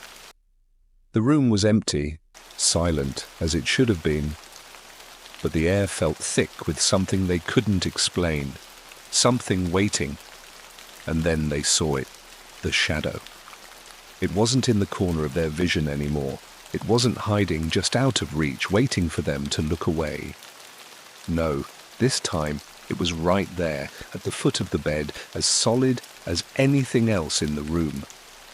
The shape of it was wrong, too long, too sharp, like someone had dragged it from some other place, some other time, and forced it into the shape of a thing that should never have existed. It wasn't a natural shadow. It had no form, no edges. It stretched across the floor like a deep black liquid, twisting and curling like something alive, but not. The edges seemed to flicker in and out, jagged, twitching with a life of their own, and yet it was still, watching. It didn't move when they froze, staring at it in disbelief. It didn't need to move, not yet. It was like it was waiting for them to make the next move, but they couldn't. Their body refused to respond, locked in place by the sheer terror flooding through them. And then it happened. It shifted. Just a tiny flicker at first, like a gust of wind stirring the edges of a candle's flame, but then the shadow stretched forward, slowly, deliberately, pulling itself closer to the bed. It knew they were watching, knew that they were helpless. They tried to scream, but the sound was stuck, lodged somewhere deep in their throat, choked out by the sudden suffocating pressure in the air. They closed their eyes, squeezed them shut so hard it hurt, but the shadow remained. They could feel it moving, crawling toward them, as though it was inches away from touching their skin. Then a voice. It was soft at first, barely a whisper, a breath, like a memory from someone long lost, but the words were unmistakable. They came from the shadow. Leave. It was an order, a command, cold and chilling, wrapped in a voice that was their own, and yet not. The tone was wrong, too flat, too empty. There was no emotion in it, just a hollow emptiness that made their blood run cold. They felt the pull in their chest, the invisible force dragging them toward the shadow, the weight of its presence anchoring them to the bed. They wanted to move, to get up, to run, but the more they tried, the heavier the pressure became, as though the room itself were turning against them. The shadow had a hold on them. It was inside their head now, filling the space where their thoughts used to be, and that was when it happened, the thing they had been fearing all along. The shadow reached out, not with tendrils, not with fingers, but with something worse. The air around them grew even colder, and they could feel it in the very marrow of their bones, the touch of it, like cold iron, like ice running through their veins. But it wasn't just cold, it was empty, a presence that drained them of everything, made them feel hollow, like their very essence was being pulled from their body. The darkness wrapped itself around them, squeezing tighter, inch by inch. They could hear their own heartbeat in their ears, louder and louder until it was the only sound in the world. And then, nothing. The room was silent again. The shadow was gone. But the terror remained. Their body was drenched in sweat, their skin clammy, but they couldn't move, they couldn't speak, they couldn't breathe. The air was thick with something that wasn't quite fear, but something deeper, more primal. And the worst part? The shadow had spoken. It had spoken to them, and they had no idea what it wanted, what it needed. All they knew was that it wasn't over. It had only just begun. The days began to bleed together in a way that felt unnatural, as though time itself was warping, bending under the weight of what was happening. Each moment stretched on heavier than the last. And every night, when the world should have been at rest, the shadow returned, silent, hungry, watching. They couldn't sleep anymore, not properly anyway. The exhaustion was creeping in, settling deep in their bones, and yet every time they closed their eyes, the darkness came for them. Every night felt like a battle they knew they were losing. No matter how many lights they left on, no matter how many doors they locked, the shadow was always there, waiting, always closer than it should have been. They couldn't escape it. They couldn't even escape the thoughts of it, the oppressive weight of it hanging over them all day long. Their work, their interactions with others. Everything seemed distant, a mere distraction from the dark thing that followed them wherever they went. It wasn't just their mind anymore. It was as if the shadow had wormed its way into their very skin, a creeping poison in their veins. The phone calls started shortly after. At first, it was just one. Late one night, the ring of the phone slicing through the stillness of the house. A wrong number, they assumed at first. But when they picked up, the silence on the other end was oppressive. It stretched on for so long that their hand started to shake, the weight of it growing heavier with each passing second, the kind of silence that felt wrong. And then, as they went to hang up, a voice came through. It wasn't their voice, not exactly, but it was familiar. "Leave now." It was a whisper, hoarse and dry, but unmistakable. And it sent a chill that ran all the way through them, from their chest down to their feet. They tried to call back, but there was no number, no signal, just static. The second call came 2 days later, again in the middle of the night. Again, there was no one there at first, just that thick silence, and then that voice. "Do you hear it?" the voice asked, almost lovingly. It was a question, but not one meant to be answered. The voice felt too close, like it was standing just behind them. "It's waiting. You're not alone." Their blood ran cold, and the line went dead again. There was no escaping it. The shadow had made its mark. It wasn't just watching anymore, it was inside them. But it wasn't just the calls. Other things had started happening too. Small, inconsequential things at first, things they could have easily blamed on their own frazzled nerves. The lights flickered more often, the air felt colder, even when the heating was on full blast.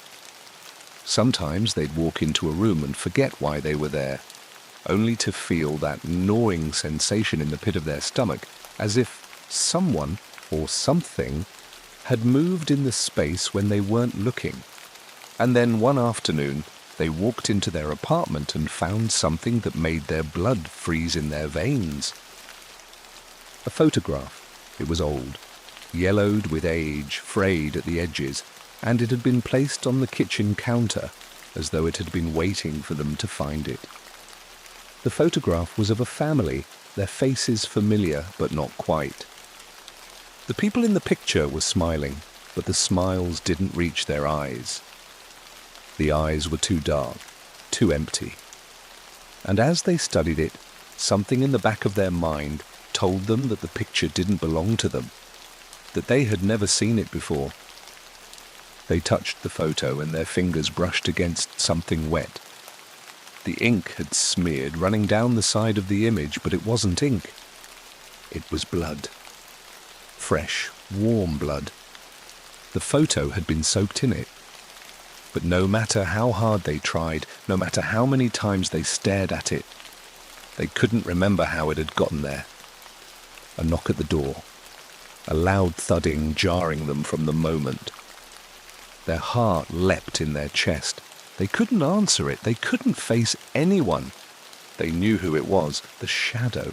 It was close now, too close. The knocking persisted, growing louder, more insistent. Each thud against the door felt like a hammer driving nails into the walls of their mind. The shadow was calling for them, pushing them, trying to force them into the dark. They stood, frozen, trembling, trapped inside their own skin. It was too much to bear. And then, as if to prove them right, the door handle twisted. They jumped back, heart pounding in their ears. The handle rattled once, then again, as though someone was trying to break through. But there was no one there when they opened the door. The hallway was empty. It wasn't until they looked down at the floor that they saw it, just a single, small footprint. It was nothing more than a dark smear of dirt, but it was enough. Enough to confirm that something had been here. Something that had walked right into their home, leaving only a trace behind. They traced the print with their eyes, but when they looked up, their vision swam. The air was thick, heavy, oppressive, and the weight of it pressed in on them, suffocating them. And that's when they saw it. A shadow in the corner of the room. It had been there all along, growing darker, stretching longer as the hours passed. But now it had shape. It had form. It was no longer a mere trick of light. No, now it was something else, something solid, something wrong. Shadow was moving again. It was no longer simply lurking. It was reaching, crawling closer, slithering across the floor like a living thing. They tried to run, tried to escape, but it was everywhere. It was already in their mind. It had taken root in their very soul, wrapped itself around their thoughts. There was nowhere left to go. And then the voice came again. "You can't leave." It was no longer a whisper, no longer a command. It was an absolute truth. It rang in their ears like the toll of a bell, and as the shadow wrapped its dark arms around them, the world went black. The blackness that consumed them felt more oppressive than anything they'd ever known. It wasn't the kind of darkness you encounter when you close your eyes at night. No, this was something deeper, colder, something that felt like it had always been there, waiting, lurking just beyond the edges of perception. The shadow didn't just haunt them, it was them now. It had swallowed them whole. They couldn't move, couldn't breathe, couldn't escape. Their eyes were open, but it felt like they were trapped in a dream, a nightmare from which there was no waking. Every sound was muffled, like the world had been dipped in wax, and all that remained was the whisper of something distant, something cruel and ancient. "You can't leave." The words came again, and this time they felt like a tightening in their chest. It wasn't just a voice anymore, it was a force, something that had taken root inside them, coiling around their insides like a snake. The voice, if it could even be called that, cold, filled with hunger, with a deep, primal need that sent shivers crawling up their spine. It wanted them. No, it needed them. And worse yet, it was beginning to feel like they needed it too.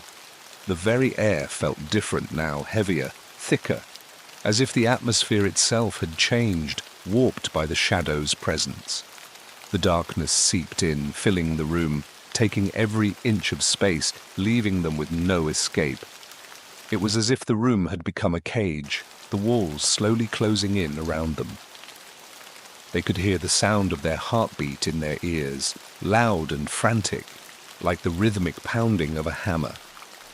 And then, through the stillness, there was movement. A flicker of something in the corner of their vision, just a shift, a distortion in the air. The shadow was growing, spreading. It was no longer just in the room, it was everywhere. It was crawling across the floor, snaking up the walls, wrapping around them, pulling them deeper into the darkness.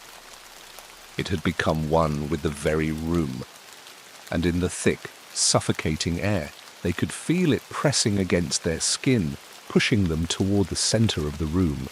They tried to scream, but the sound was caught in their throat, choked off by the weight of the air around them. It was as though the very fabric of reality was holding them in place, forcing them to witness what they could not escape. The shadow had them. There was no running, no escaping. And then, from the blackness, a shape emerged. It wasn't human. It wasn't anything that could be properly described. It was a mass of darkness, shifting, moving, growing. It wasn't solid, not in the way that flesh and bone were. It was fluid, like smoke, but dense, heavy. And as it grew, it began to take shape, something vaguely familiar, yet distorted, wrong.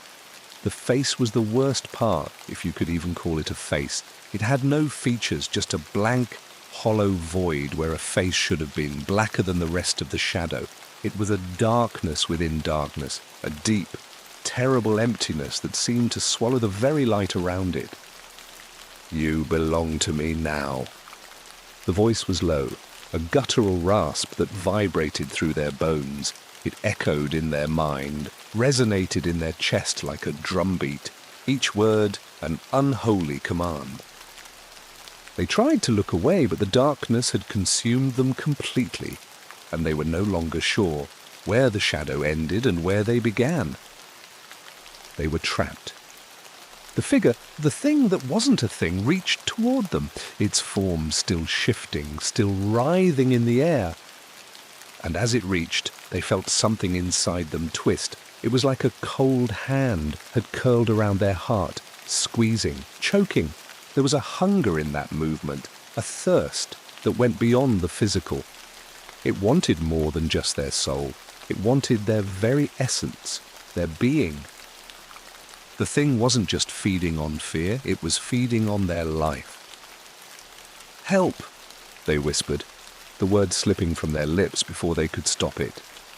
They hadn't meant to say it, hadn't meant to give it any power, but it came out anyway, weak, fragile, a plea that held no hope.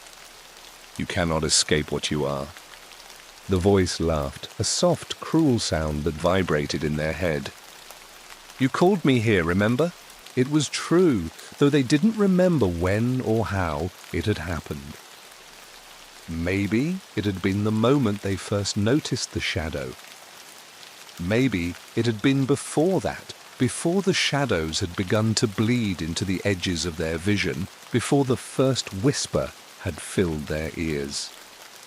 They had invited it somehow, maybe, unknowingly, maybe because they had allowed themselves to believe it was just their imagination.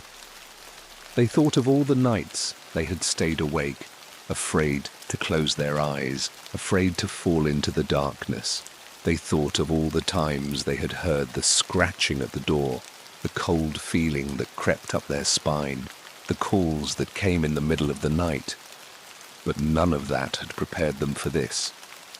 None of it had prepared them for the hunger that radiated from the thing in front of them, or the overwhelming sense that it was part of them now. It had attached itself to them like a leech, burrowing into their very soul, draining them dry. And then, with a horrible, wrenching sensation, they understood. The shadow wasn't just following them, it wasn't just watching them, it was them. They had been marked long ago, and now there was no escape. The hunger, the emptiness, they were inside them, coiled up and festering. The shadow had chosen them. It had wrapped itself around their life like a dark, twisted vine, and now it would never let go. "Please," they whispered again, the words barely audible. The shape loomed closer, its darkness pressing against them, suffocating them. The air felt like it was being squeezed out of their lungs, and the hunger inside them rose, clawing at their chest. "Please." The thing leaned in, its form collapsing and expanding in ways that defied understanding. Its face, if it could even be called that, hovered just inches from theirs. And then it whispered, its voice an oily, twisted thing that slithered into their mind. "You'll learn to hunger too, soon enough." And that was when it happened. The shadow took them. The darkness that had enveloped them now felt like a suffocating weight, pressing down with a force they couldn't comprehend, as if the very air had turned into a thick, viscous substance. Couldn't breathe, couldn't think, couldn't even remember what it was like to feel free, to feel like they were their own person. The shadow, that thing, had taken root inside them, twisting its tendrils deep into their mind, into their soul.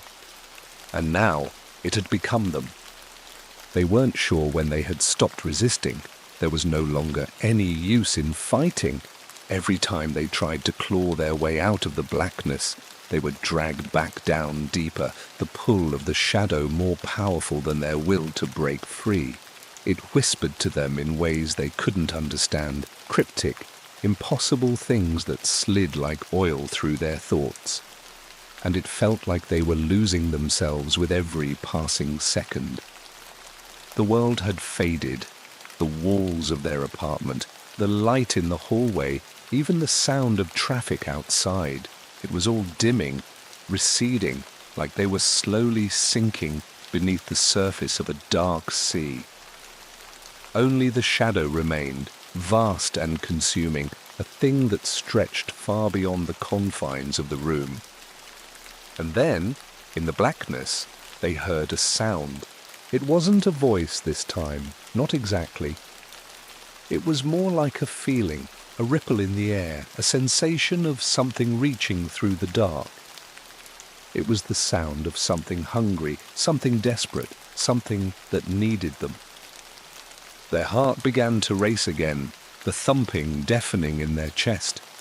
They tried to turn away, to pull themselves from the blackness that held them, but they couldn't move. Their limbs were like lead, frozen, as if they had been chained to the floor.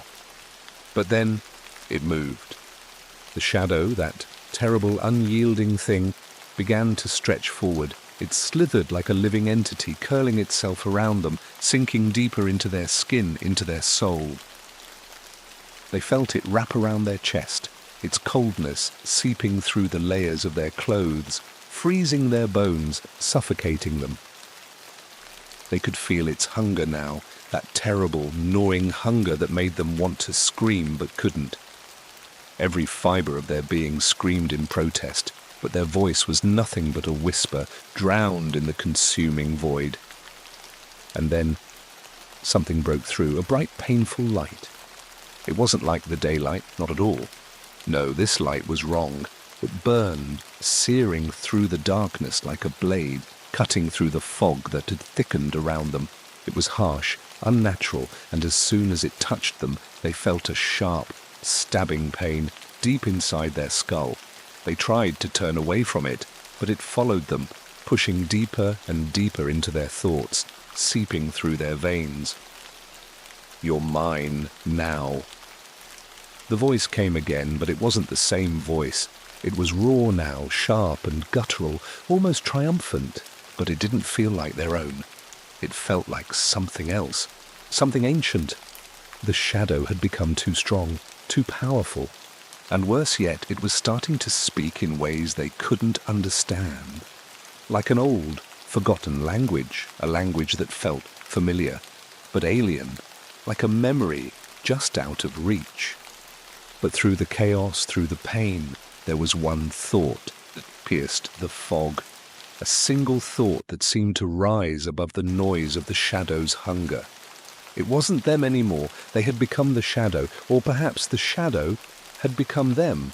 It didn't matter now, because whatever was left of them, their sense of self, their human mind, had been consumed, replaced by the thing that had been following them all along. It had taken root so deeply that it was no longer something separate. The shadow was them now, and they were the shadow. The walls of the room seemed to shift, growing darker, twisting into strange, distorted shapes. The light, the painful light, flickered, dimming in and out as though even the brightness was struggling to survive. But the shadow wasn't concerned with the light. The shadow was growing. It was everywhere, filling the air with its cold breath, wrapping itself around everything, suffocating it. They could still hear it, the voice, the shadow, everything. And now it was like a chorus, a multitude of voices rising up from the dark, a clamor of hunger and desire. They couldn't shut it out, couldn't ignore it, because it was no longer something outside of them. It was inside, gnawing at their bones, pulling at their mind. "Do you hear it?" The voice asked again, this time louder, more insistent. "You can't escape now. You never could. The words felt like a cruel joke, as though they had been set on this path long before they realized it. Maybe the moment they first saw the shadow in the corner of their eye, maybe before that, when they felt the first flicker of unease, they had been marked. The shadow had always been waiting, always following, biding its time. And in the end, it was more than a shadow. It was a part of them. And it was finally time for it to take control. As the light flickered and died, the room returned to pure, suffocating blackness. But now they didn't need to see. They could feel the shadow around them, inside them. Every breath, every heartbeat was its pulse. It was everywhere. And in the deepest, most terrifying way, it was home. And then there was silence. A complete, all-consuming silence that drowned out even the thought of sound. The hunger, the whispers, the voices, all of it faded. The shadow, now no longer a thing of darkness, but an entity in its own right, settled deep within them. And for the first time since it had all begun, there was peace. And in that peace, they realized something, horrifying and final. There was no light left. They were the darkness now. There's something strange about the old man at the flea market. Maybe it's the way his eyes never seem to meet yours, or the way he smiles, just a little too wide, a little too tight. It's the kind of smile you see on a man who's seen things that he's not ready to share, not yet. But when he offers you the key, you're too intrigued to back away. It starts with the key. It's nothing special, not at first glance. Just an old iron key, tarnished with age, heavy in your palm like it holds a secret it isn't ready to reveal. The ornate designs are intricate, almost baroque, twisting around the head and shaft of the key, winding into shapes that look too deliberate to be random. But the metal is cold, colder than it should be, even for something aged. You find the key at the far end of the flea market, buried under a pile of old trinkets. You were only browsing, your fingers tracing over dusty leather books and rusted tools. But there it is, nestled beneath a broken pocket watch and a faded photograph in a wooden box that smells faintly of mildew. When you pick it up, you don't think much of it. Keys are keys, after all.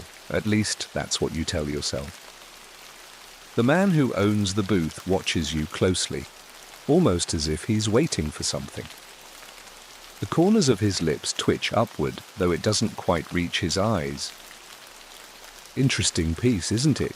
he says, his voice low, gravelly. You don't know why, but you're compelled to ask, "What's it for?" The man doesn't answer immediately. He just stares at you for a long, unsettling moment. His gaze is piercing, like he's trying to read something inside of you, something you'd rather he didn't. "That's not for me to say," he replies finally. And there's a note of finality in his words that sends a chill through you. You blink, unsure of how to respond. There's something wrong about him, something you can't place, but it's hard to ignore the feeling that this is no ordinary key. His hands tremble as he carefully places the price tag on the box. His fingers move quickly as if trying to hide the fact that they're shaking. "You should take it," he continues, his voice even quieter now. "It has a way of calling to people. You don't fully understand why you're so drawn to the key, but you hand over the cash without a second thought. The moment it touches your skin, there's a coldness that you can't shake, a deep, bone-chilling cold that makes you want to drop it immediately. But something keeps you holding on. A strange compulsion, a whisper, faint but persistent, urging you to take it, to keep it. You try to shake the feeling off as you leave the flea market, but you can't. The key feels heavier in your pocket now, like it's pulling you down, dragging you toward something. You try to focus on the world around you, but everything seems dull, muted, like the colors have been drained out of the street. The sun's setting early, casting long shadows across the sidewalk. It's getting colder too, not the kind of cold that makes you shiver, but the kind that settles deep inside your bones. You tug your coat tighter around yourself, but it doesn't help. Once you're home, you place the key on your kitchen counter. You stare at it for a moment, thinking that it looks more like a piece of art than something functional. The design is beautiful, intricate, but there's something off about it, something that feels like it doesn't belong. It's as though it's been waiting for you to find it, waiting for you to bring it into your life, whether you wanted it or not. You don't know why you feel this way. It's just a key after all. And yet it's as if the air around it is charged, humming with a strange energy. It seems to pulse with a quiet rhythm, like it's alive in some way. You try to convince yourself it's nothing more than your imagination, but deep down, you know it's something else. That night you try to sleep. But sleep doesn't come easy. It starts with a sound, a faint creaking, like the floorboards of an old house settling under the weight of something heavy. At first, you think it's just your mind playing tricks on you, the normal sounds of your old apartment, pipes groaning, the fridge clicking off in the kitchen, but then it comes again, the creaking. This time, it's louder, unmistakable, and then just as you're about to dismiss it as the house settling, you hear something else, a scratch, a faint scraping sound coming from your bedroom closet. You freeze, your heart pounds in your chest, each beat sounding like a hammer in your ears. You try to tell yourself it's nothing, that you're just hearing things. But deep down, you know it's not. Something is in your closet. The air feels colder, the hairs on the back of your neck stand up, and the weight of the night presses down on you. You lie still in the dark, listening. The sound is there again, scraping, as though something is being dragged across the floor. You swallow hard, trying to calm yourself, but the sound grows louder, closer. You force yourself out of bed and tiptoe toward the closet. Your breath comes in shallow gasps, and the cold seeps deeper into your skin. You turn the doorknob slowly, the metal smooth and cold under your fingers. But when you pull the door open, the noise stops. For a moment, everything is silent. Then, to your shock, something changes. It isn't the closet you've known for years anymore. There's something new. A compartment, hidden behind the rows of old jackets and clothes. It's barely noticeable, as though it was always meant to be there, waiting for you to discover it. The edges of the compartment are sealed tight, almost like it had never been opened. But the moment you lay your hand on the wood, you feel the same cold that had followed the key, the same bone-chilling cold that had sunk into your skin earlier. You hesitate for a moment, uncertain. But your hand moves of its own accord. It reaches for the hidden latch, and with a flick of your wrist, the compartment door opens with a creak. Your breath catches in your throat as you peer inside. The space is small, but inside is a locked box, a box with a keyhole. Your pulse quickens, the cold sinking deeper into your skin. You don't need to think about it. Your hand moves to your pocket, pulling the key from where it had been weighing you down all evening. The moment your fingers wrap around it, there's a sense of finality, a feeling that whatever happens next, you cannot turn back. You bring the key to the box, and as the cold metal slides into place, a tremor of anticipation runs through you. The key fits perfectly. The key slides into place with an eerie click, the sound ringing in the quiet of the room. It's a soft sound, almost delicate, but the way it reverberates in your ears, it feels heavy. Too heavy for something so small, so insignificant. You hold your breath as you turn the key, the old metal scraping against the lock. The box gives just a little, resisting at first as if it's unsure whether it wants to open or not. Then with a final, reluctant groan, the lock gives way and the lid creaks open. The sight that meets your eyes is not what you expect.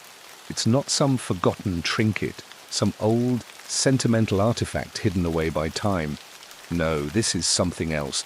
The contents of the box are unsettling. Inside, wrapped in layers of what looks like faded velvet, is a small mirror. Old, its frame tarnished silver, twisted with strange symbols etched into its surface. It isn't large, maybe the size of your palm, but it carries an ominous presence that makes the hairs on your arms stand on end. The mirror is cracked, the fractures running in delicate, jagged lines across the surface like a spider's web. And though it's dim in the room, there's a faint, unnatural gleam to it, as though it's reflecting a light that shouldn't be there. You can't look away. Something in the back of your mind whispers that you should close the box, lock it back up, and forget this ever happened. But you can't. Your fingers are already reaching for the mirror, drawn to it like a moth to a flame.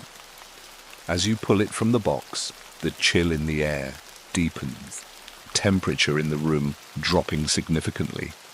Your breath comes out in white puffs, the cold creeping into your bones. You try to shake it off, telling yourself it's just your imagination, but it's not. The mirror is impossibly cold. It feels like ice in your hands, sharp against your skin. You trace your fingers along the frame, following the symbols that curl like snakes around the edges.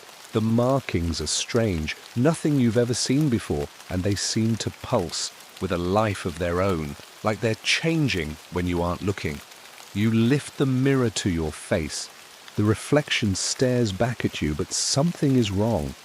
At first, you think it's just the way the light falls in the room, the shadows in the corners playing tricks on your eyes. But as you stare deeper, a cold, unsettling feeling washes over you, something instinctual that tells you that this is no ordinary mirror. There's movement in it. At first, it's subtle, a flicker in the corner of the glass, something too quick for you to fully comprehend. You blink, but when you look again, it's there. The reflection of the room is different. The closet door is open now, the one you had just closed. And something else is in there with you, a shadow, darker than the darkness surrounding it. It shifts and moves, pressing closer toward you, the outline of it twisted and wrong, like something was trying to climb out of the mirror. The shadow is featureless, but you can feel it watching you. No, it's waiting for you. You gasp, pulling the mirror away from your face, but the image doesn't fade. It stays there. The dark figure in the closet, a malicious presence lurking in the reflection, like it's trying to escape, to reach through to you. You know you should drop the mirror. You know you should turn away, but you can't. Your hand grips it tighter, your fingers tracing the cold surface once again as you feel that pull, the pull of something ancient, something hungry. And then, as though responding to your thoughts, the reflection shifts again. The figure in the closet moves. It's slower now, creeping closer to the mirror. And as it does, the temperature in the room drops even further. Your breath comes out in a cloud of mist as you hold the mirror closer to your face. It's as though the thing in the reflection is alive, aware of you, aware of the fact that you're staring at it. And then it does something that makes your heart stop. It smiles. The shadow's smile is wrong, twisted and hollow, stretching far too wide across its face. Its eyes are pitch black, empty voids that seem to swallow everything around them, pulling you in deeper.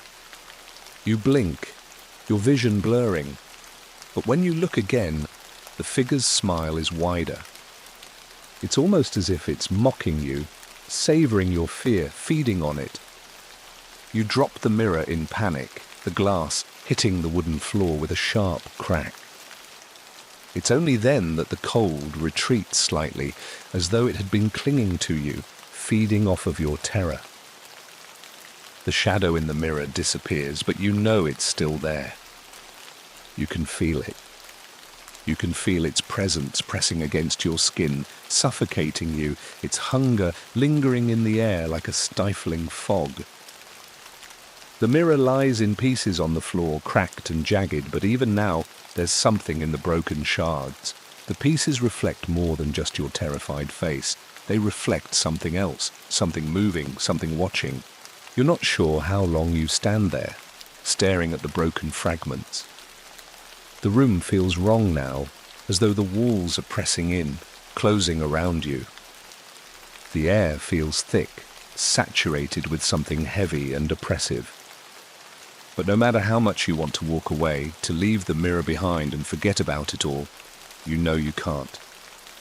The key still rests in your pocket, the cold of it never fully leaving you. And that key had brought you here. It had led you to this moment. There is no turning back now. In the silence that follows, you hear it again, the faintest creaking coming from somewhere deeper in the apartment. The closet, the hair on the back of your neck prickles. You want to turn away, want to pretend this isn't happening, but you can't. The key, the mirror, the shadow, it's all tied together, a dark thread pulling you deeper into something you don't understand. You grab the key from your pocket and hold it tightly in your palm, feeling its unnatural chill. The mirror may be shattered, but something tells you the worst is yet to come. And it's only a matter of time before the shadow in the closet comes for you. The creaking in the closet continues, but this time it's louder, closer. It's not the kind of creak you hear from the floorboards or the pipes. No, this is something heavier, something alive.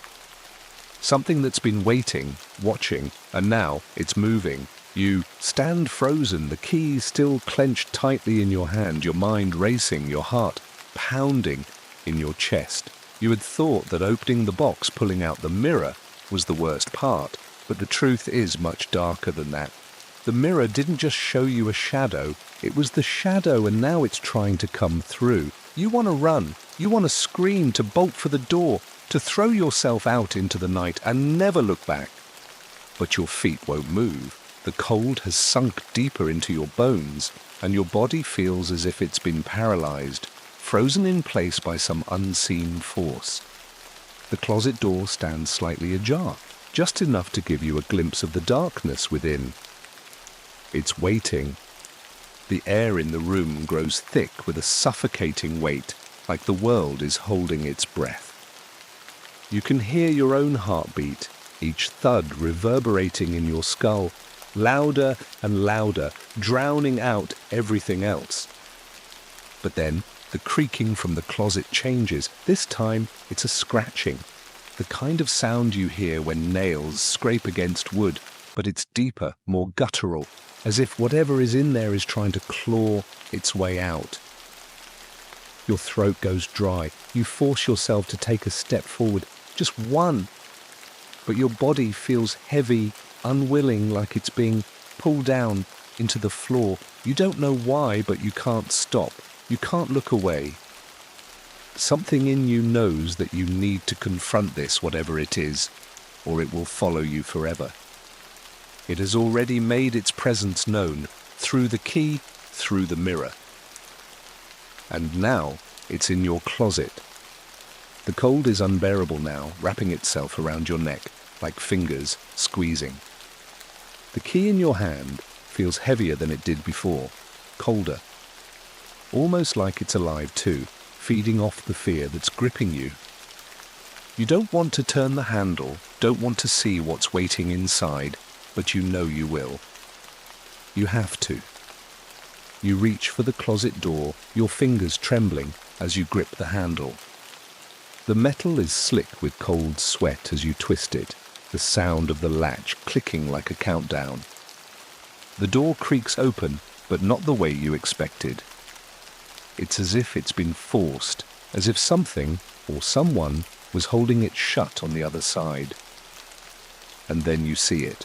First, it's just a shape, a dark, moving figure standing in the closet waiting. You blink, unsure of what you're seeing, but the longer you look, the clearer it becomes. It's a silhouette, tall and thin, twisted in a way that no human body should be able to move. The darkness seems to cling to it like a cloak, forming around it in swirling tendrils that shimmer with an unnatural sheen. It's not a shadow anymore, it's something else, something that shouldn't exist. You step back, your breath catching in your throat.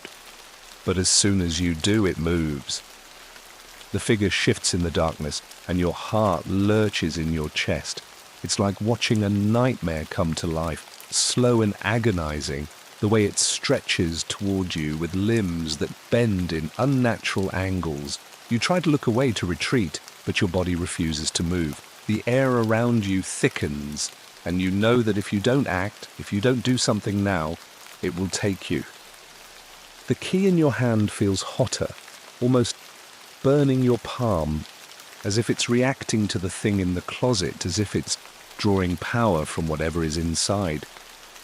You know that it's waiting for you, and you know that if you don't stop it now, it will follow you forever. You grab the key and jam it into the lock of the hidden compartment in the closet. It fits perfectly, as it always has, and you twist it hard, almost expecting resistance. But the latch doesn't budge. It's stuck, as though something is holding it shut from the inside. Your pulse races, and for a moment, panic claws at you, threatening to take over. But then you hear it, the sound. A low, guttural hiss, like air escaping from a wound. It's coming from the thing in the closet, the dark figure, and as the sound grows louder, you realize it's breathing. Not a normal breath, though. It's deeper, wetter, as though its lungs don't work the way yours do. And then you see the shape move again. Its face. Number not a face, not human. What you thought were eyes are two black holes, nothing but voids where light goes to die. The smile that splits across its face is impossibly wide, stretching far past the point of what a human jaw should be able to do, the teeth too sharp, too many. It's not alive, it's something that should have never existed. And yet here it is, staring at you with that impossible grin. Your fingers fumble with the key in the lock, desperately trying to turn it. You feel the cold seep deeper into your skin, like the thing in the closet is clawing at you, trying to drag you into the darkness. But the latch won't give, it won't open.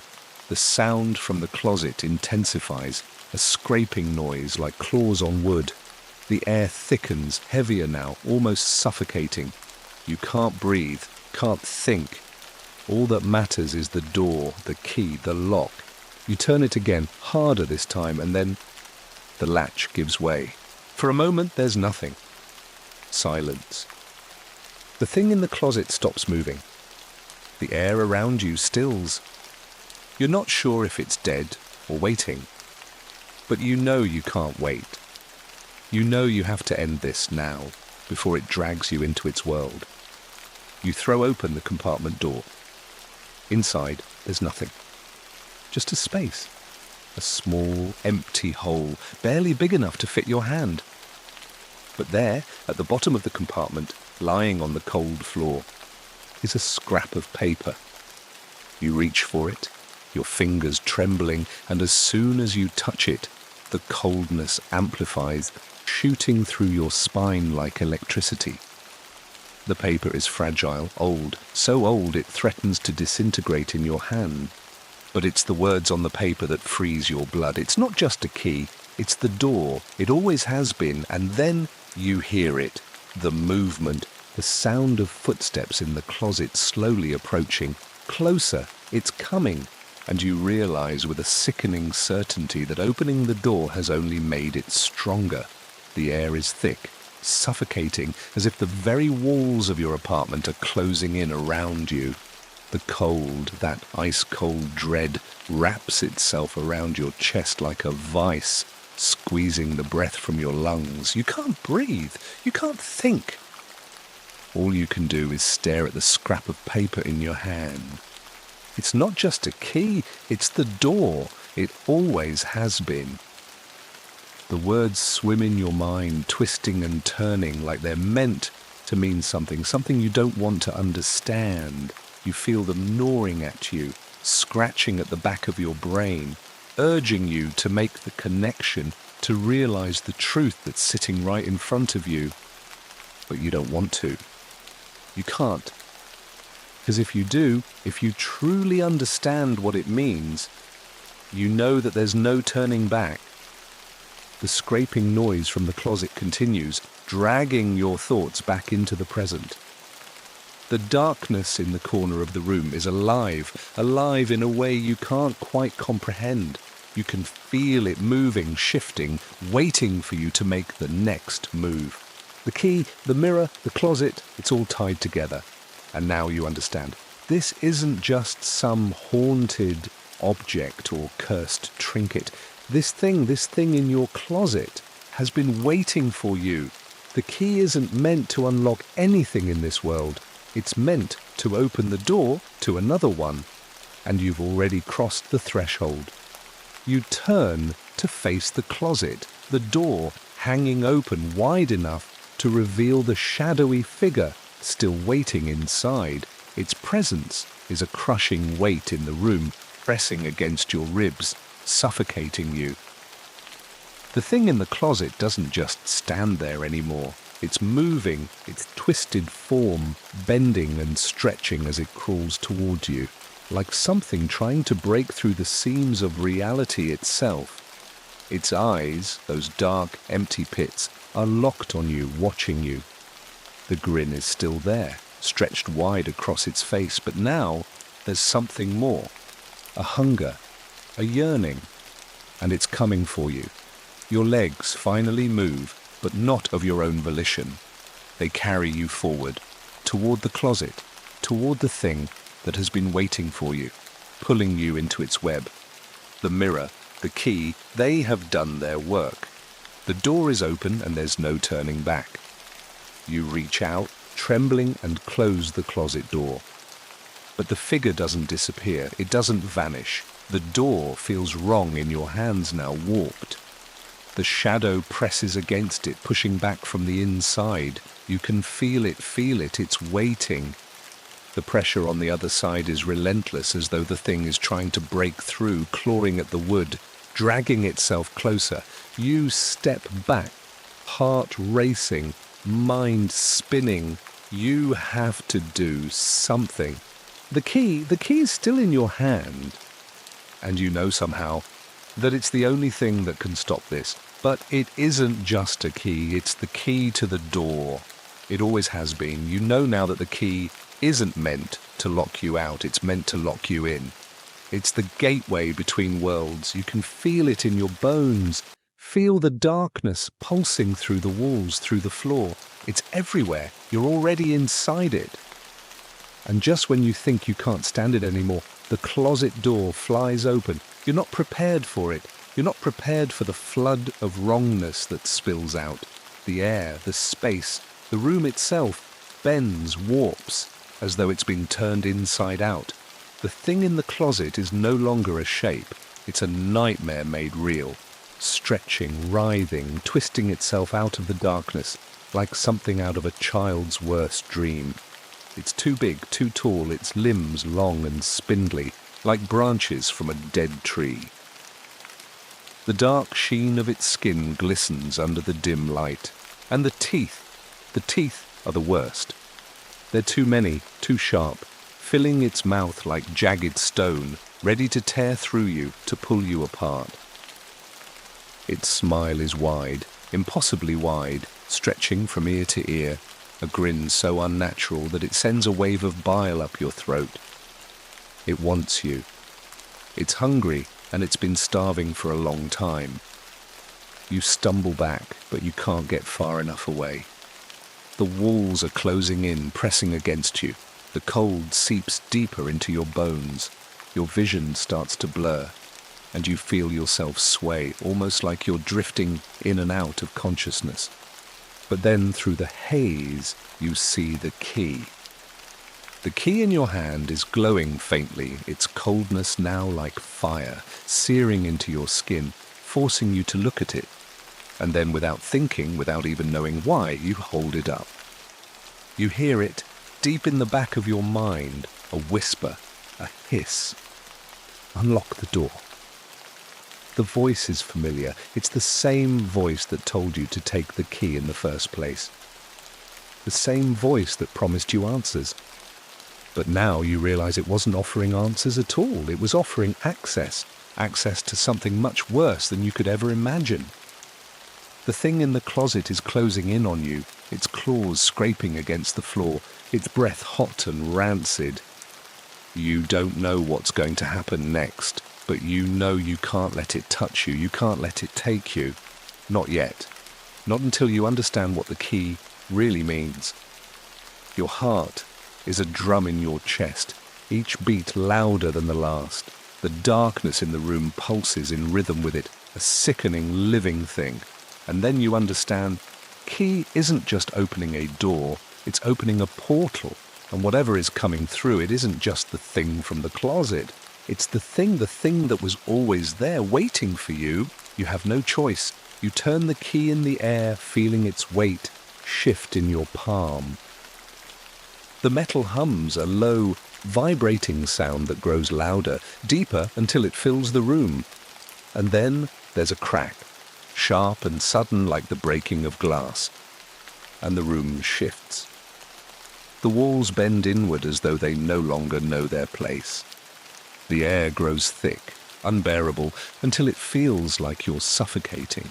And then the closet is gone. The thing is gone, but you're not alone. The air is thick with a heavy, suffocating silence. You're no longer in your apartment. The walls, the floor, the familiar corners, they've all disappeared, swallowed up by a vast, endless darkness that seems to stretch on forever. The room you were standing in is gone, replaced by a void so complete that it feels like you've been dropped into the middle of the universe, with nothing around you but the weight of the cold and the emptiness pressing in from all sides. Your heartbeat is loud, too loud, thudding in your ears as you take in your surroundings. The cold is unbearable now, so sharp it feels like knives scraping against your skin. You try to move, but it's as if the air itself is holding you in place, constricting, forcing you to stay. The key is still in your hand, its coldness now a burning pain, searing through your fingers like it's trying to pull you into whatever nightmare lies ahead. You feel it then, the presence. It's not just in the room with you, it is the room, the darkness itself. It's alive, crawling beneath the surface of everything. You don't know what it is, but you know it's waiting for you, watching you. The hairs on the back of your neck stand up, and the chill that settled deep in your bones feels like it's starting to gnaw at you from the inside.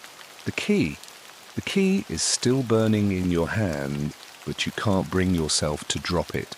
It's the only thing tethering you to reality, even if it's pulling you deeper into the abyss. Your fingers are numb now, but you can still feel the jagged edge of it against your palm, a constant reminder that it was never meant to set you free. It was meant to drag you into this place. The door you've opened, the price. You hear it, deep in your head, a whisper that isn't your own voice. It's the voice of the thing in the closet, the thing that's been waiting for you, the thing that's been following you for who knows how long, the thing that made you feel cold every time you touched the key, the thing that's not a shadow, not a simple, dark figure. It's something older, something that doesn't belong to this world, and now it's here. You take a slow breath, and for a moment, it's as if you're not breathing at all. The air is too thick. Your lungs refuse to fill with it, as if they've been drained. You look around, but there's nothing to see, nothing but darkness. And then you feel it. It's a shift in the air, a subtle pressure, like the weight of 1,000 unseen eyes pressing down on you. And then from the dark, there is a sound, a scraping like claws against stone, soft at first, but growing louder. The sound crawls toward you, fills the space until it surrounds you. And just when you think it's going to drive you mad, you hear the voice again. You shouldn't have opened it. You try to scream, but nothing comes out. Your throat is tight, too tight, like you're being choked. Panic surges through you, and for a split second, you're ready to collapse. But you know you can't. You have to fight. You have to do something. Your hand tightens around the key, and for a moment it almost feels like it's alive, like it's responding to you, pulling you in a direction, urging you to act. But act how? You don't know how to stop this. You don't know what the key even is anymore. You reach out instinctively and try to twist the key in the air. A sound like tearing fabric fills the void, and for a brief, horrifying moment you're not sure if you've broken something or if something has just broken through. And then it's there, the figure, the thing. It doesn't step into view. It emerges like smoke rising from the earth, twisting and coiling in the air, its shape shifting, constantly moving, never settling. It doesn't have a true form. Not in the way you understand. It's something more, something alien. Its edges are blurred, as though it's made of shadows and smoke. And yet, in the heart of that darkness, you can see the outline of its face, a grotesque parody of a human face, stretched too wide, too long. Its mouth is open, but the smile it wears is too wide, its teeth too many, too sharp. And its eyes, those eyes, you can't look away from them, even though every instinct in your body is screaming at you to turn around, to run, to do anything to escape. But you can't. Those eyes are black, infinite voids pulling you in, dragging you toward them with a force that defies everything you've ever known. There's no escape. You know that now. It's too late for that. It speaks, but not with words. No, the voice doesn't come from its mouth. It comes from the very air, from the space around you, wrapping itself around your thoughts, filling your mind until there's nothing left but it. You open the door, it whispers, and now you will never leave. You try to scream again, but nothing comes out.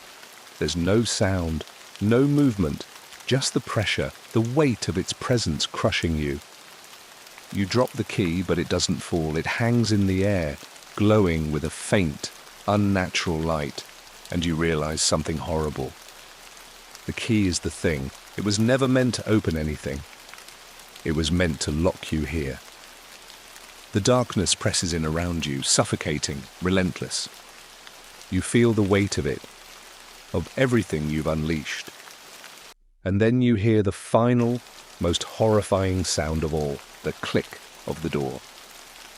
The one that opened the moment you touched the key. It's not a door to another world. It's the door to here. You've always been here. You never left. The night was cold, sharp, the kind of cold that creeps up on you and lingers in your bones long after you've stepped inside the warmth. Adam had never been fond of long drives, especially not when the hour was so late, and the roads were as empty as his thoughts.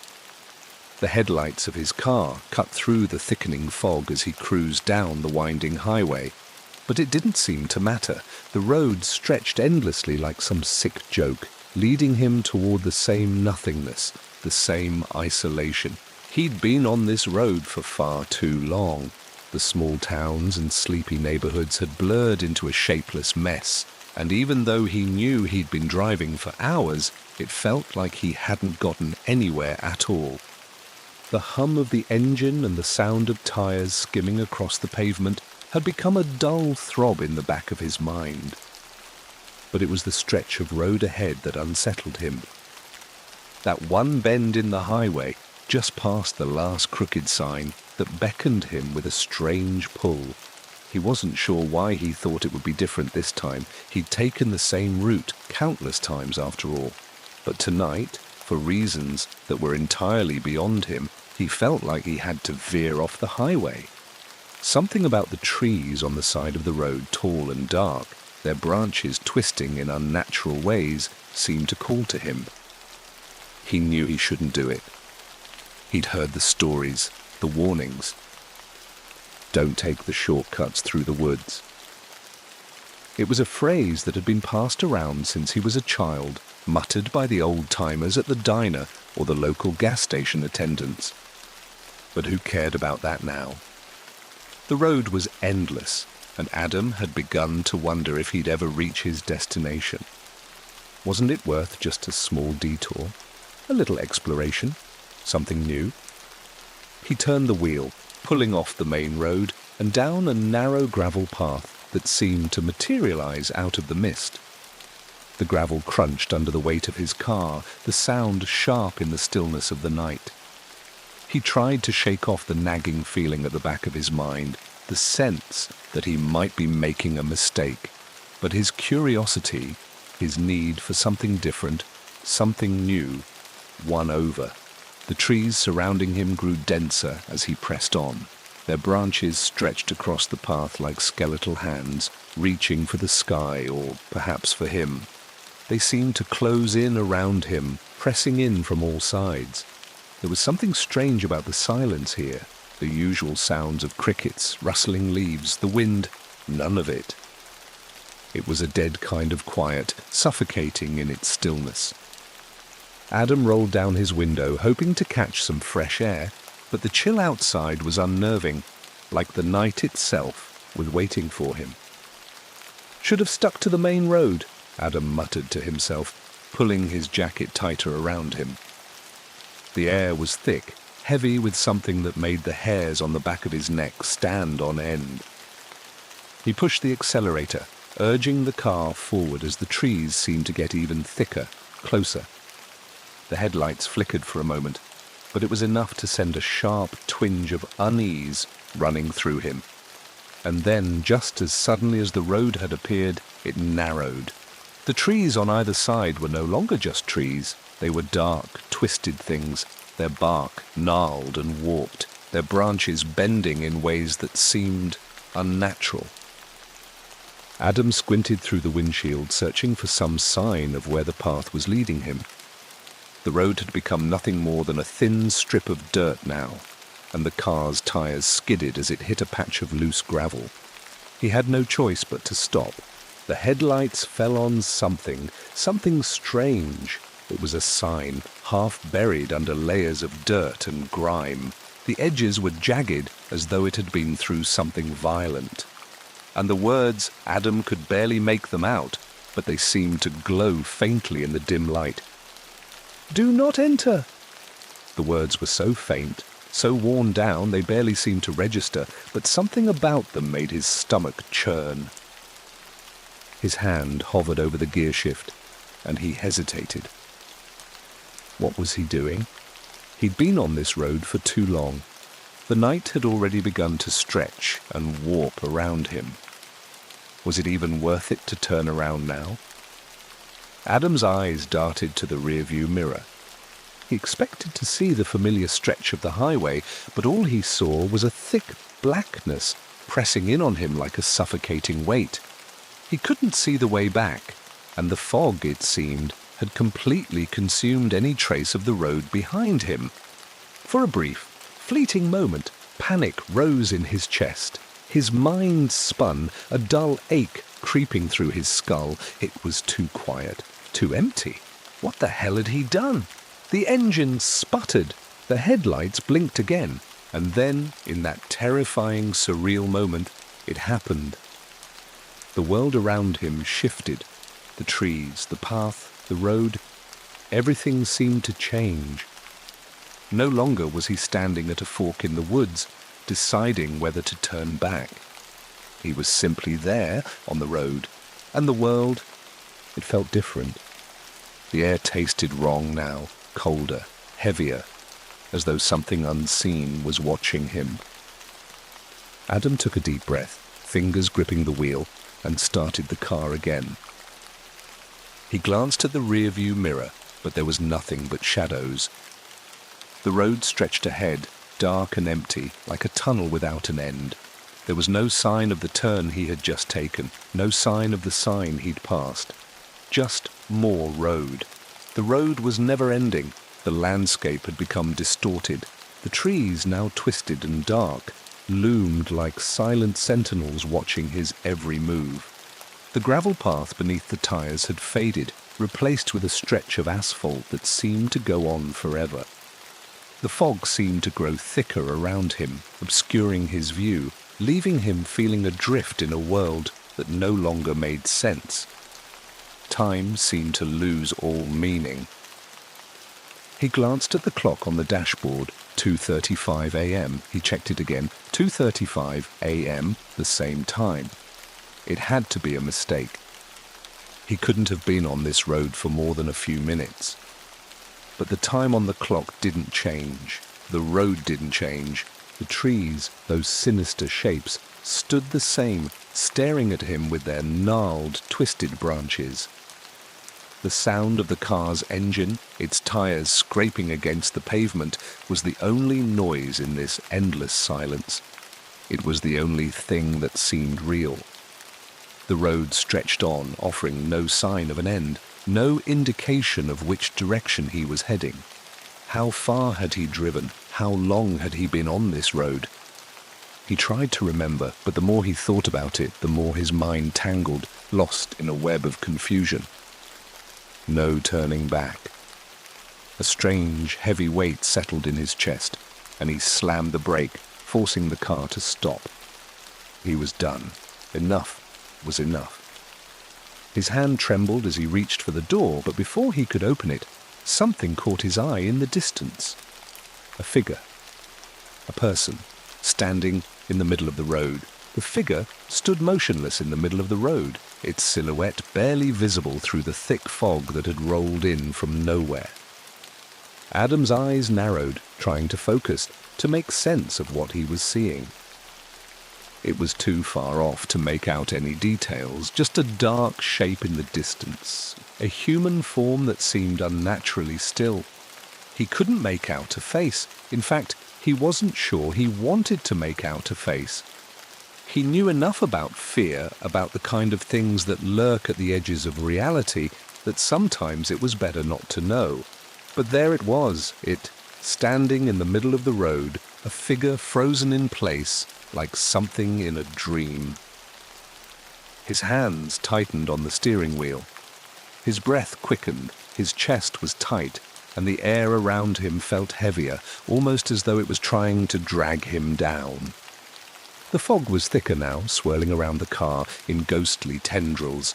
His headlights cut through it like a knife through foggy water, but the figure remained, unwavering, caught in the beam of light like a creature trapped in a spotlight.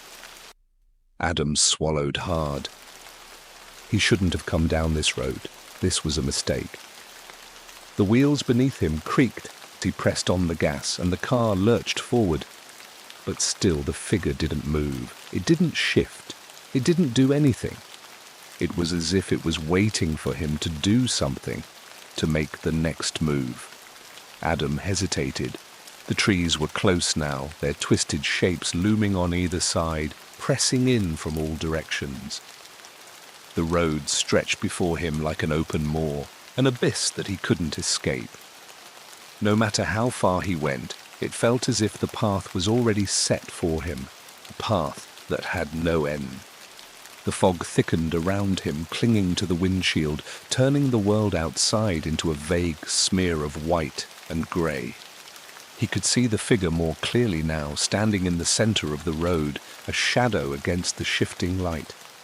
It had no distinguishing features, no face, no clothes, no sign of life, just a shadow. Then suddenly the figure took a step. Adam slammed on the brakes, the tires screeching against the pavement. The car jolted to a stop with a thud, sending a cold shiver through him. His heart was thumping now, fast and erratic, pounding against his ribcage like a drumbeat. He had to move, but where? There was nowhere to go, nowhere to turn. The figure, that shape in the road, was now much closer, just a few yards away, standing perfectly still, as if it had always been there, just waiting for him. The silence was deafening. The only sound now was the rhythmic thudding of his heart in his ears and the dull hum of the engine. He reached for the door handle, the metal cool beneath his fingers, but something made him hesitate. Something stopped him. He couldn't explain it, not rationally. It wasn't fear, not exactly. It was something deeper, something primal. He glanced in the rearview mirror, looking for the familiar stretch of road, the turn he'd taken earlier, but there was nothing. No sign of the highway, no sign of anything that had once been behind him. It was as if the world had folded in on itself. The road had disappeared, replaced by more of the same endless stretch of black pavement, the same twisted trees, the same fog that pressed against him like it was alive. When he looked back at the road ahead, the figure had moved again. Now it was closer. Too close. Adam froze. It didn't walk.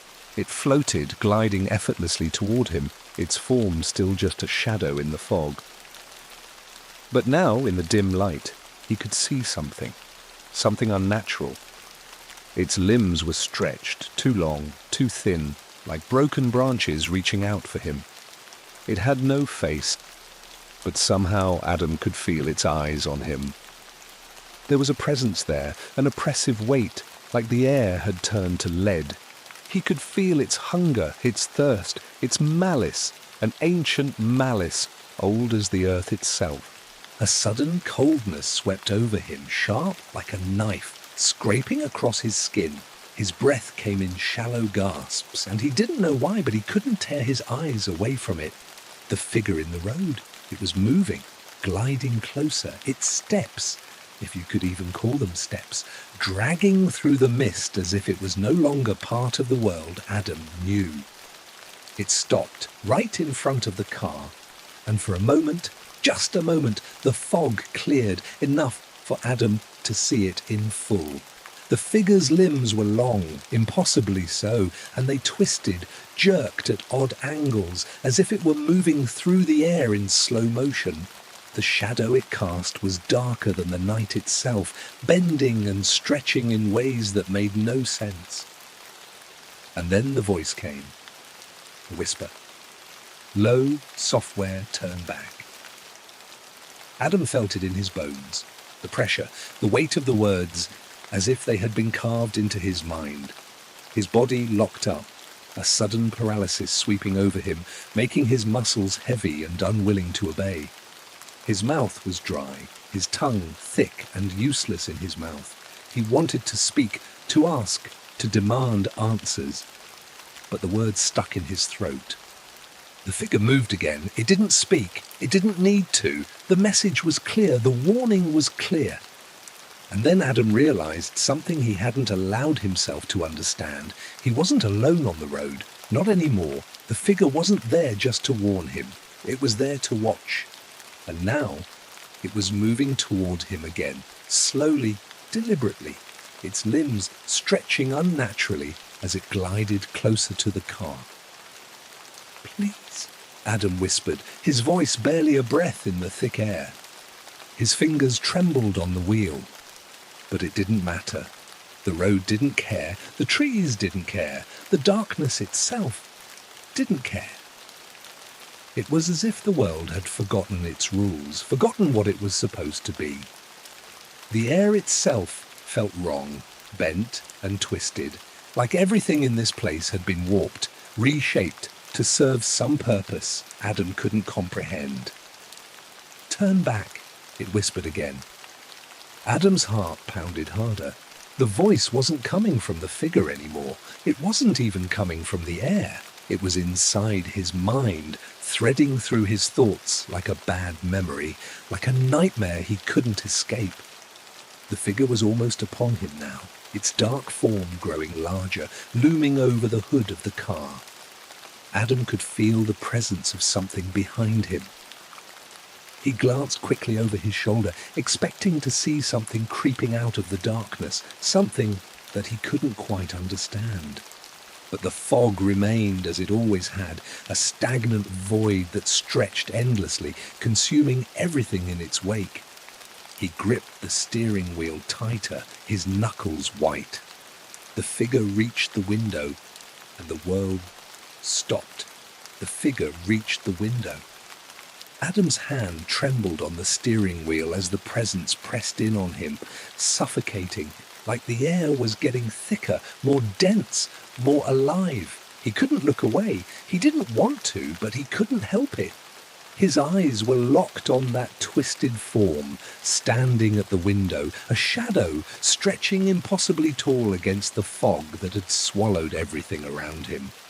The air outside was ice cold, like the breath of something dead. It seeped through the cracks in the window, chilling his skin, sending shivers deep into his bones. He could feel it, that coldness, crawling under his clothes, threading into the very marrow of his being. It was the kind of cold that came from the grave, the kind that made you wish you had never opened your eyes, never stepped outside. The figure didn't move. It didn't have to. Its presence was enough. Adam's fingers twitched on the handle, his breath shallow, too fast, a jagged rhythm like the staccato of a drum. The figure didn't speak again. The silence was worse than any words it could have whispered. It was a silence that pressed down on him, a silence that made his heart pound faster, harder, until he thought it might burst out of his chest. The figure, standing there, tall and dark, didn't need to say anything. He already knew what it wanted. It wanted him to get out. It wanted him to step into the fog, to walk toward it, to face whatever terrible thing it had brought him to. But Adam couldn't move. Not now, not ever. His mind screamed at him to drive, to turn around, to break away from whatever hold this place had over him. But his body wouldn't cooperate. The car, the engine, the world around him, everything was still, stuck in place, frozen. The figure wasn't just standing at the window anymore. It was leaning toward him. Its face, no, not a face, just a shape, a black void where a face should have been, seemed to come closer, its long, gnarled limbs curling like roots, reaching for the car. The stench of decay of something old filled the air. It was the smell of something that had been dead for a long time, buried in the dirt. The smell of rot and earth. His eyes burned as he stared at the figure. His heart was racing. He could almost hear the pounding in his chest, feel the rush of blood in his veins. He wanted to scream. He wanted to shout, to plead, to beg for it to go away, but his voice was a stone lodged in his throat. And then the thing spoke. Not aloud. No, the voice wasn't outside him. It was inside, curling through his thoughts, wrapping around his mind like a noose. You can't run, you can't hide. The words, if they could even be called words, sunk deep into his soul. The voice was cold, a low, rasping thing that scraped across the inside of his skull, leaving an ache behind. It wasn't a voice from the world of the living. It was something older, something beyond death. It was too much for him to bear.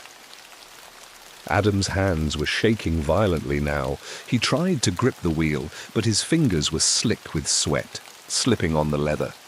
His breath came in quick, shallow gasps. He was losing control. He was going mad. And then, just as he thought he might pass out from the pressure, the figure took another step.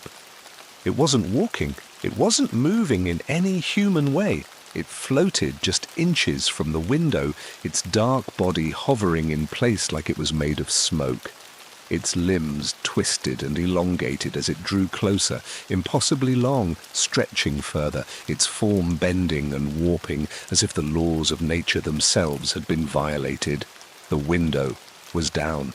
Adam didn't remember rolling it down. He didn't even remember touching the controls, but there it was. the window open wide, the night air pouring in like some insidious flood. The figure didn't need the window to open. It didn't need anything. It was already here, already inside. A sudden blast of cold air rushed into the car, so intense it felt like the very air had turned to ice. Adam couldn't breathe. The frost on the glass began to form in strange, jagged patterns like the outline of a handprint clawing at him from the other side. The figure's shadow now loomed over him, casting a dark pall across the dashboard, blotting out the faint light of the headlights. It was closer now, closer than ever, the stench of decay filling the air, crawling up his nostrils, making his stomach churn. It was suffocating, and then through the glass, its shape flickered for a moment. Adam's heart skipped a beat. The thing at the window was smiling, but not in any way a human could smile. Its mouth, if you could even call it that, was nothing more than a jagged tear in its face, a ragged slit that opened wide, impossibly wide, revealing rows of teeth that looked like shards of broken glass. They were sharp, too sharp, gleaming like the reflection of a knife in the dark. The smile stretched too wide, impossibly wide, as if it was enjoying his fear. The figure leaned in closer, the sound of its breath, or what Adam assumed to be breath, hissing like wind through the cracks of a door. The cold it exhaled turned to ice, frosting over the inside of the car. "Come closer," the voice whispered. Inside his head again. "It's waiting for you." Adam couldn't move. His body was frozen, his mind frozen. His hands were like stone, gripping the wheel, his eyes locked on that impossibly twisted face, unable to look away. The fog pressed in tighter around him, and then, like a fog rolling in over a dead town, it seemed to swallow the figure. It disappeared, vanished into the mist, leaving only the cold, the silence, and the slow, steady breath of Adam's own panic. The road stretched out ahead of him again, the headlights illuminating the never-ending stretch of asphalt that led nowhere, that went nowhere. There was no sign of the figure, no sign of the thing at the window. It was as though it had never been there at all, but Adam knew better. He knew it had been real, and it was waiting for him. The fog hung around Adam like a curse, smothering the world in its grey, oppressive weight. The figure, that thing, was gone, disappeared into the night as quickly as it had come. But Adam knew the truth now. It wasn't gone. It was never gone. It was still out there, waiting for him, just beyond the edges of his vision. It had to be. His heart was racing again, his thoughts a wild, tangled mess of fear and disbelief. How could this be happening? How could he be trapped in a road that didn't end, that twisted and bent back on itself, no matter how far he walked or drove? His eyes darted back to the road ahead of him, scanning the familiar stretch of blacktop. The trees lined the sides, twisted and gnarled, like ancient sentinels keeping watch. The eerie silence hung in the air like a thick, suffocating fog. The silence wasn't peaceful. It was wrong. It was the silence of something that had been dead for too long, a silence that promised only dread. Adam's hands were slick with sweat as he gripped the wheel. His knuckles were white, the tension in his body unbearable. He couldn't shake the feeling that the very air around him was alive, pressing in, suffocating him. And then he saw it again, at the edge of the road, a shadow, a flicker of movement just out of the corner of his eye. He slammed his foot on the brake, the tires screeching against the asphalt, the car jerking forward. His breath caught in his throat as his heart pounded in his chest, the sound of it roaring in his ears. But when he looked, there was nothing, just the same stretch of empty road, the same twisted trees looming like silent watchers in the dark. "Stop it," Adam whispered to himself, his voice shaky. He wiped a hand across his face, trying to clear the cold sweat from his skin. You're imagining things. It's just your mind playing tricks. But even as the words left his lips, he knew they weren't true. He could feel the eyes of the road on him. He could feel the presence lurking just beyond the edge of his vision. It was like the very trees were alive, their crooked branches reaching out, trying to ensnare him. And then there was a sound, a faint scraping noise, like nails dragging across glass. His spine stiffened at the sound, his body going rigid with terror. He turned his head toward the rearview mirror, his breath catching in his throat. For a split second he saw it, a figure. Not the same as before. No, this one was different, smaller, hunched, almost distorted. It was crouched low to the ground, its limbs folded at unnatural angles. Its face, what little of it he could make out, was obscured by darkness. The scraping continued. Adam's chest tightened. His fingers were numb on the wheel. His pulse thundered in his ears, drowning out everything else. The figure in the mirror wasn't moving, not exactly. It was simply there, behind him, in the reflection. But its eyes, those eyes, they glowed in the dark, like twin pinpricks of red, burning through the rearview mirror, boring into him with a hunger so cold it felt like a blade, scraping against his skin. And then it moved, not toward him, not yet. But its head tilted to the side, like an animal studying its prey. And Adam could feel it. He could feel it in the air, in the pit of his stomach. It knew he was there. It knew. He slammed his foot on the gas, his breath coming in ragged, panicked gasps. The car surged forward, the tires screeching against the pavement. But even as he tried to escape, the road stretched out endlessly in front of him. The fog thickened. The trees grew closer, darker, more twisted, like they were closing in, hemming him in on all sides. He glanced back again, but the figure was gone. Vanished, just like the first one. But that didn't make him feel any better. It didn't ease the tight knot of terror that was growing inside him, twisting and tightening with each passing second. And then, in the distance, he saw something else. A sign. It stood just ahead of him, leaning slightly to the side, its paint chipped and faded, the words barely legible through the fog. Adam's pulse quickened. The sign was a beacon, a promise of some kind of answer, something, anything, that would make sense of the madness he was trapped in. He needed to know where he was. He needed to see it. He didn't even know why he thought the sign would help. But something deep in his gut told him it would. So he pushed forward, his foot pressing down harder on the gas pedal, his eyes locked on the sign. As he grew closer, the letters on the sign came into view, but what they spelled out was not a place, not a name, not an answer. It simply said, "Turn back." The words were smeared with age, the letters barely legible, but they stood out against the fog, stark and unmistakable. Adam's blood ran cold. He could feel the presence around him again, the oppressive weight of it, hanging in the air like a storm cloud. He wanted to stop. He wanted to turn around, to head back, to leave this nightmare behind. But something in the back of his mind told him that it didn't matter.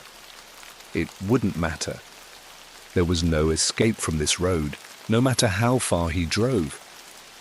The figure was out there. He knew it. He could feel it. It's waiting for you. The voice, once again, inside his head, whispering the same words that had echoed through his mind before. It wasn't just a warning. It wasn't just a threat. It was a promise. The figure was out there, and it was coming for him. Adam's grip tightened on the wheel. His knuckles were white, his entire body rigid with terror, his chest heaving with every shallow breath. He couldn't stop. He couldn't turn back. He had to keep going. But for what? What was waiting at the end of the road? The figure, the fog, the endless stretch of darkness, and then, as if the world itself had decided to break, the headlights flickered. Once, twice, and then they went out entirely. The headlights flickered once, twice, and then they died entirely, plunging Adam into darkness so thick it felt like the night itself had swallowed him whole.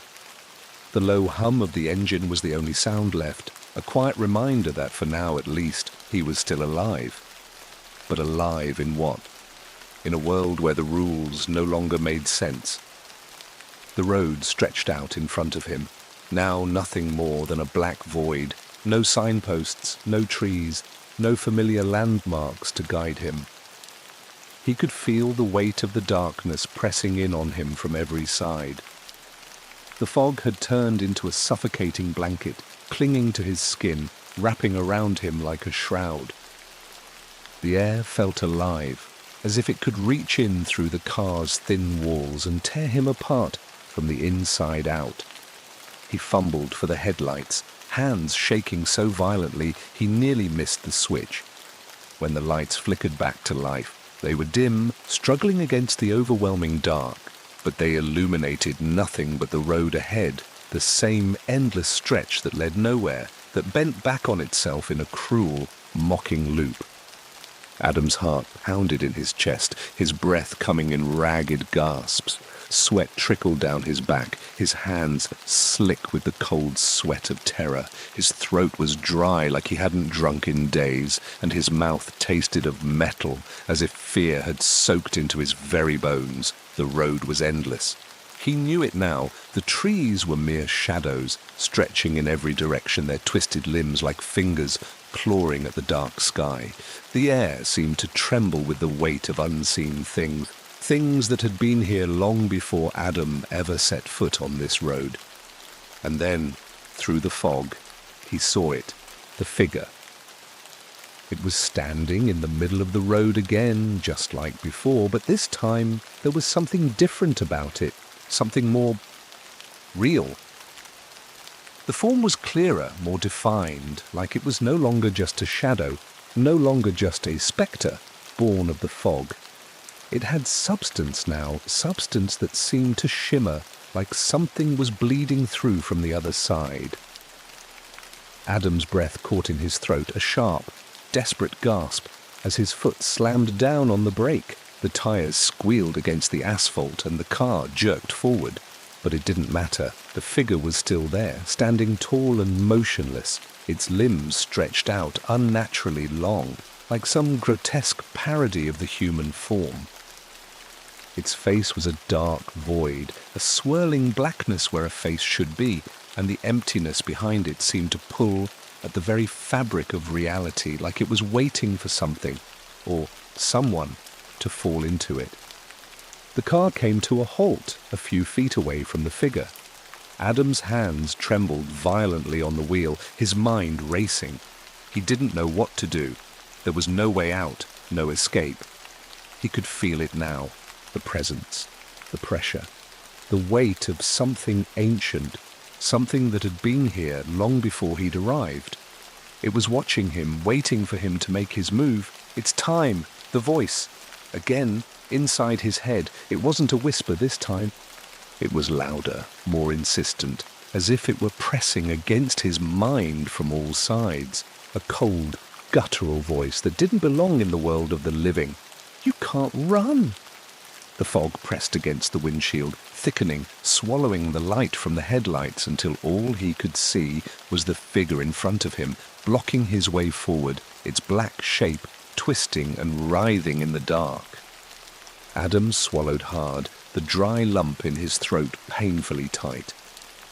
He could feel his heart pounding in his chest, the sound deafening in his ears. The figure didn't move. It stood there, waiting, patient, like it had all the time in the world. And then, just as he was about to move, just as his fingers were about to grip the wheel and drive, the figure raised one long, twisted arm. Adam froze. The arm reached forward, extending toward the car with a slow, deliberate motion. The fingers were impossibly long, stretched far beyond the length of any human hand, reaching for the glass, for him. And as the figure's hand came closer, Adam could hear it, faint but unmistakable, the sound of scraping, like nails against stone. The hand pressed against the windshield, and the world shattered. The glass cracked in 1,000 places, a jagged web of fractures spiderwebbing across the surface. Adam's heart lurched in his chest as the crack spread, a burst of cold air sweeping into the car. He gasped for breath, his fingers trembling on the wheel, but his body was frozen, locked in place by the sheer weight of what he was seeing. The figure wasn't just a figure anymore, it was inside the car, its presence bleeding through the cracks in the glass, curling around the edges of his mind like a poison. He could feel the chill of its touch, a coldness that froze him to the core, that seeped into his very soul. The hand slid down the windshield, leaving a trail of frost in its wake, and Adam realized with a sudden, sickening clarity that it wasn't just the figure that was here. It was everything that had been waiting for him, everything that had been trapping him in this endless loop. The road was the prison, the trees were the bars, and the figure, that thing, was the warden. The car lurched forward, jerking him from his frozen stupor. He slammed his foot on the accelerator, desperate to get away, desperate to break free from whatever nightmare he had stumbled into. But it didn't matter. The road was still there, the fog still thickened, the trees still pressed in from every side, and the figure was still there, in front of him, blocking his way. It was never going to end. The road was never going to end. And then, as if the world itself had decided to reveal the truth, the road split. It didn't fork. It didn't bend. It split, like a wound opening wide, like the earth itself was tearing apart. One side of the road stretched off into a pit of darkness, deeper and darker than any void Adam had ever seen. The other side was consumed by the same endless fog, the same twisted trees, the same endless road that had trapped him for so long. The figure was gone, and Adam was left standing at the edge of it all. The choice was his now.